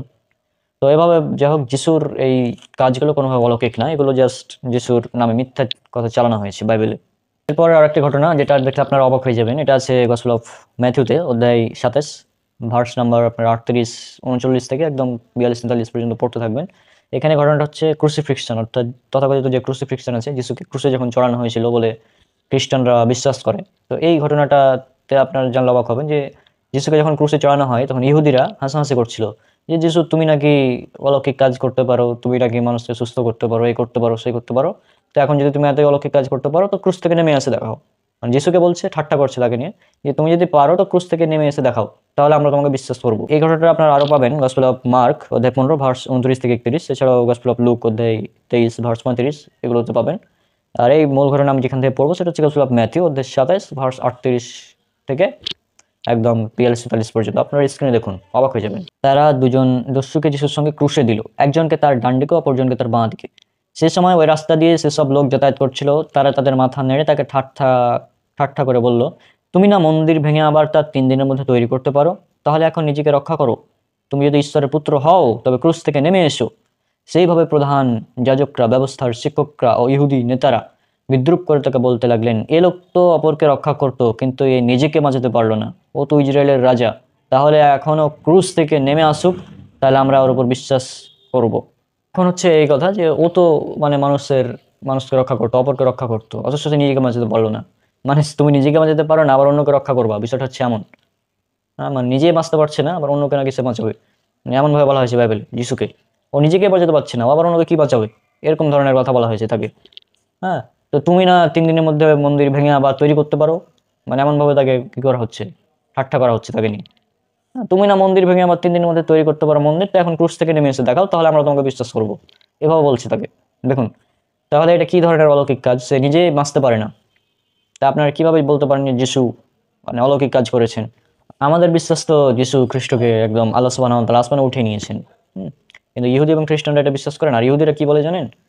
কোরআনে যেটা আপনি যদি পড়েন সূরা নিসা সূরা নম্বর 4 আয়াত নম্বর 157, এখানে উল্লেখ করা হয়েছে যে, এবং তাদের এই কথার কারণে যে আমি আল্লাহর রাসূল মারিয়াম পুত্র ঈসা মাসীহকে হত্যা করেছি, অথচ তারা তাকে হত্যা করেনি এবং তাকে শুলেও চড়ায়নি, বরং তাদেরকে ধাঁধায় ফেলা হয়েছিল। আর নিশ্চয় যারা তাতে মতবিরোধ করেছিল, এজন্যই তারা তার ব্যাপারে সন্দেহের মধ্যে ছিল। ধারণার অনুসরণ ছাড়া এ ব্যাপারে তাদের কোনো জ্ঞান নেই। আর এটা নিশ্চিত যে তারা তাকে হত্যা করেনি। এবার সূরা নিসা সূরা নম্বর 4 আয়াত নম্বর 158 বলা হচ্ছে যে বরং আল্লাহ তার কাছে তাকে তুলে নিয়েছেন এবং আল্লাহ মহাপরাক্রমশালী, প্রজ্ঞাময়। অর্থাৎ আল্লাহ সুবহানাহু ওয়া তাআলা আল্লাহ তার কাছে ঈসা মাসীহকে তুলে নিয়েছেন, যীশু খ্রিস্টকে। কিন্তু বাইবেলে এখানে বলছে যে ইহুদিরা তাকে শুলে চড়িয়ে দিয়েছে, মানে ক্রুশে চড়িয়ে দিয়েছে। আর ইহুদিরা তাকে নিয়ে ঠাট্টা করছে, বলছে যে আহ, তুমি না 3 দিনের মধ্যে মন্দির ভেঙে আবার তৈরি করতে পারো, তো এখন তুমি ক্রুশ থেকে নেমে এসে দেখাও। তো তারা তাকে ক্রুশ থেকে, মানে তাদের দাবি তারা তাকে হত্যা করেছে। খ্রিস্টানরা এটা বিশ্বাস করে যে তাকে ক্রুশে হত্যা করা হয়েছে। আজীব ব্যাপার। এটা কোন ধরনের অলৌকিক কাজ? আপনার ঈশ্বর, তিনি নাকি ক্রুশে মারা যাচ্ছেন, ঈশ্বরের পুত্র তিনি নাকি ক্রুশে মারা যাচ্ছেন। হ্যাঁ, এটা অলৌকিক কাজ। আজীব ব্যাপার। আরো অবাক হয়ে যাবেন যদি আপনারা জানেন যে যীশু খ্রিস্টর বাইবেলের মধ্যে প্রথম যে অলৌকিক কাজ, সেটা হচ্ছে একটি মদ তৈরি করা। মানে পানিকে মদ তৈরি করা, এটা হচ্ছে যিশুর অলৌকিক কাজ। অবাক হচ্ছেন? চলুন আপনারা দেখুন বাইবেল, গসপেল অফ জন অধ্যায় 2 ভার্স শুরু থেকে একদম 10 নম্বর ভার্স পর্যন্ত পড়ুন, 2 থেকে 10, তাহলে দেখতে পেয়ে যাবেন। সেই বিয়ে বাড়িতে যিশু ও তার শিষ্যদের নিমন্ত্রণ করা হয়েছিল। সেখানে সমস্ত দ্রাক্ষারস ফুরিয়ে গেল। তখন যিশুর মা তার কাছে এসে বললেন, এদের দ্রাক্ষারস নেই। যিশু বললেন, হে নারী, তুমি আমায় কেন বলছো কি করা উচিত? আমার সময় এখনো আসেনি। তার মা চাকরদের বললেন, ইনি তোমাদের যা কিছু করতে পারেন তোমরা তাই করো। ইহুদি ধর্মের রীতি অনুসারে আনুষ্ঠানিকভাবে হাত পা ধোয়ার জন্য সেই জায়গায় পাথরের 6টা জলের জ্বালা বসানো ছিল। এই জ্বালাগুলোর প্রতিটি 80 থেকে 100 লিটার জল ধরত। যিশু সেই চাকরদের বললেন, এই জ্বালাগুলিতে জল ভরে আনো। তিনি তার জ্বালাগুলি কানায় কানায় ভরে দিল। তারপর যিশু তাদের বললেন, এতে কিছুটা নিয়ে ভোজের কর্তার কাছে নিয়ে যাও। তখন তারা তাই করলো। জল যা দ্রাক্ষারসে পরিণত হয়েছিল, ভোজের কর্তা তা আস্বাদ করলেন। সে দ্রাক্ষারস কোথা থেকে এলো তা তিনি জানতেন না, কিন্তু যে চাকরেরা জল এনেছিল তারা তা জানতো। তারপর তিনি বরকে ডাকলেন। অর্থাৎ এখানে যে কাজটা হয়েছে, যে যিশু খ্রিস্ট তার মাকে বলছেন, হে নারী। এটা আমরা উল্লেখ করেছি পর্ব 3 খ্রিস্টান সিরিজ, যে যিশু খ্রিস্ট কখনোই তার মাকে সম্মান দিয়ে মা বলে ডাকেনি। নারী, হে নারী, হে নারী এভাবে ডেকেছে, হে নারী, এ ধরনের কথা বলে ডেকেছে। এটা আমরা আলোচনা করেছি। তো যাই হোক, সেখানে এসে ঘটনা এসে যিশুর প্রথম অলৌকিক কাজ বাইবেলের মধ্যে মদ তৈরি করা। অর্থাৎ সে মদ তৈরি করেছে, এটা তার প্রথম অলৌকিক কাজ। অথচ কোরআনে আল্লাহ সুবহানাহু ওয়া তাআলা যীশু খ্রিস্টর অলৌকিক কাজ কি বলেছেন? সূরা মারিয়াম খুলবেন, 19 নম্বর সূরা, পবিত্র কোরআন সূরা মারিয়াম সূরা নম্বর 19 আর 29 থেকে 32 পড়বেন। সেখানে দেখতে পাবেন যীশু খ্রিস্ট যখন মারিয়াম আলাইহিস সালামের পেটে, এবং তারপর যখন যীশু খ্রিস্ট ভূমিষ্ঠ হলো, এবং যীশু খ্রিস্ট শিশু অবস্থায়, একদম ছোট্ট বাচ্চা, হ্যাঁ, 1 দিনের 2 দিনের বাচ্চা, সেই অবস্থায় যীশু খ্রিস্টকে আল্লাহ সুবহানাহু ওয়া তাআলা এমন শক্তি দিয়েছেন যে যীশু খ্রিস্টের মায়ের ওপর ইহুদিরা অপবাদ দিয়েছিল। ইহুদিরা বলতো, হে মারিয়াম, তোমার তো বিয়ে হয়নি, এই সন্তান কোথা থেকে এলো? হ্যাঁ, এভাবে তার অপবাদ দিত, জিনের অপবাদ দিত, এই ধরনের। তখন যীশু খ্রিস্ট সেই শিশু অবস্থায় তাদের সাথে কথা বলতেন, যে আপনারা দেখুন কোরআনে স্পষ্ট আয়াত উল্লেখ করা আছে। মারিয়াম সূরা নাম্বার 19 আয়াত নম্বর 29 দেখুন, তখন সে শিশুটির দিকে ইশারা করলো, তখন তারা বলল, সে কোলে শিশু, আমরা কিভাবে তার সাথে কথা বলবো? শিশুটি বলল, আমি তো আল্লাহর বান্দা, তিনি আমাকে কিতাব দিয়েছেন এবং আমাকে নবী বানিয়েছেন। অর্থাৎ দেখুন এখানে সূরা মারিয়াম সূরা নাম্বার 19 আয়াত নম্বর 30 বলা হচ্ছে, তিনি আমাকে কিতাব দিয়েছেন এবং নবী করেছেন। অর্থাৎ যীশু খ্রিস্ট তিনি শিশু অবস্থায় কথা বলছেন। এটা তো মানে এটা অলৌকিক কাজ। এটা যিশুর অলৌকিক কাজ।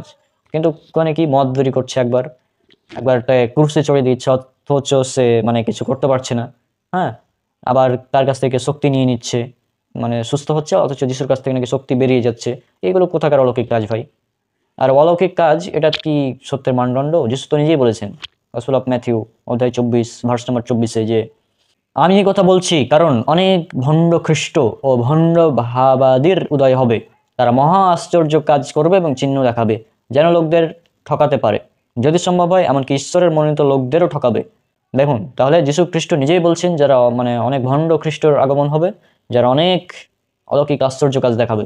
তো অলৌকিক কাজ এটা তো কখনোই সত্যের হকের মানদণ্ড নয়। হ্যাঁ, তাই না? অলৌকিক কাজ দিয়ে আপনি হককে যাচাই করতে পারবেন না তো, অথচ আপনি বলছেন মানে আজীব ব্যাপার। তো আমি যে আজকে যে ঘটনাগুলো উল্লেখ করলাম, এগুলো সবই যিশুর নামে মিথ্যা বানোয়াট কথা। মানে এগুলো জাস্ট যিশুকে হাসি পাত্র বানানো হয়েছে। যিশুকে যিশু এতি ক্রুশে ক্রুশে ইহুদিরা তাকে নিয়ে ঠাট্টা করছে যে তুমি যদি ঈশ্বরের পুত্র হও তো নেমে দেখাও, দেখি তুমি কত অলৌকিক কাজ করতে পারো, এভাবে বলছে তাকে। মানে কি বলবেন, তাকে ঠাট্টা বিদ্রুপ করছে, এটা নাকি অলৌকিক কাজ? যিশু নাকি অলৌকিক কাজ করতো, আজীব ব্যাপার।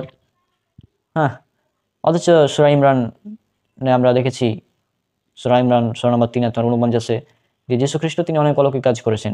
সূরা ইমরান সূরা নম্বর 3 আয়াত নম্বর 49 আল্লাহ সুবহানাহু ওয়া তাআলা যীশু খ্রিস্ট সম্পর্কে বলছেন, আর বনী ইসরাইল রাসূল বানাবেন, সে বলবে নিশ্চয় আমি তোমাদের নিকট তোমাদের রবের পক্ষ থেকে নিদর্শন নিয়ে এসেছি যে অবশ্যই আমি তোমাদের জন্য কাদামাটি দিয়ে পাখির আকৃতি বানাবো, অতঃপর আমি তাতে ফুঁক দেব, ফলে আল্লাহর হুকুমে সেটি পাখি হয়ে যাবে। আর আমি আল্লাহর হুকুমে জন্মান্ধ ও কুষ্ঠরোগীকে সুস্থ করব এবং মৃতকে জীবিত করব। আর তোমরা যে আহার করো এবং তোমাদের ঘরে যে জমা রাখো তা আমি তোমাদেরকে জানিয়ে দেবো, নিশ্চয়তে তোমাদের জন্য নিদর্শন রয়েছে যদি তোমরা মুমিন হও। অর্থাৎ এখানে ঈসা আলাইহিস সালামের বা যীশু খ্রিস্টর অলৌকিক নিদর্শন পবিত্র কোরআনে এটা উল্লেখ করা আছে, কিন্তু বাইবেলে যদি উল্লেখ করা থাকে এটা জাস্ট হাস্যকর। এখন যদি প্রশ্ন হয় যে আহ, অলৌকিক কাজ যিশুর কোরআন অনুযায়ী কোনটা, তাহলে সে ছোট্টবেলায় শিশু অবস্থায় কোলের শিশু সে কথা বলেছিল। হ্যাঁ, এটা হচ্ছে যিশুর অলৌকিক কাজ। যদি বলা হয় বাইবেলে যিশুর অলৌকিক কাজ কি, তখন বলতে হবে মত তৈরি করা, কোনো উপায় নেই, প্রশ্ন আসলে এটা লিখতে হবে আপনাকে। হ্যাঁ, একদম। তা সুতরাং বুঝতে পারছেন যে বাইবেল এটা কখনোই ঈশ্বরের বাণী নয়, বাইবেল আল্লাহ সুবহানাহু ওয়া তাআলার বাণী নয়, এটা আসমানি কিতাবও নয়, এটা বিকৃত একটি কিতাব। এখানে ঘটনাগুলো যিশুর নামে বিভিন্ন নবীর নামে মিথ্যাচার করা হয়েছে। তা আমরা যেহেতু এই সিরিজের মাধ্যমে বাইবেলের পোস্টমর্টেম করছি, ইনশাল্লাহ এটা চলতে থাকবে, আরও অনেকগুলো পর্ব আসছে, আপনারা ধৈর্য ধরে দেখতে থাকুন। সব আমাদের জন্য অনেক অনেক দোয়া করবেন। ইনশাল্লাহ পরবর্তী ভিডিওতে। আজকে বিদায় নিচ্ছি। আসসালামু আলাইকুম রহমতুল্লাহি ওয়া বারাকাতুহু।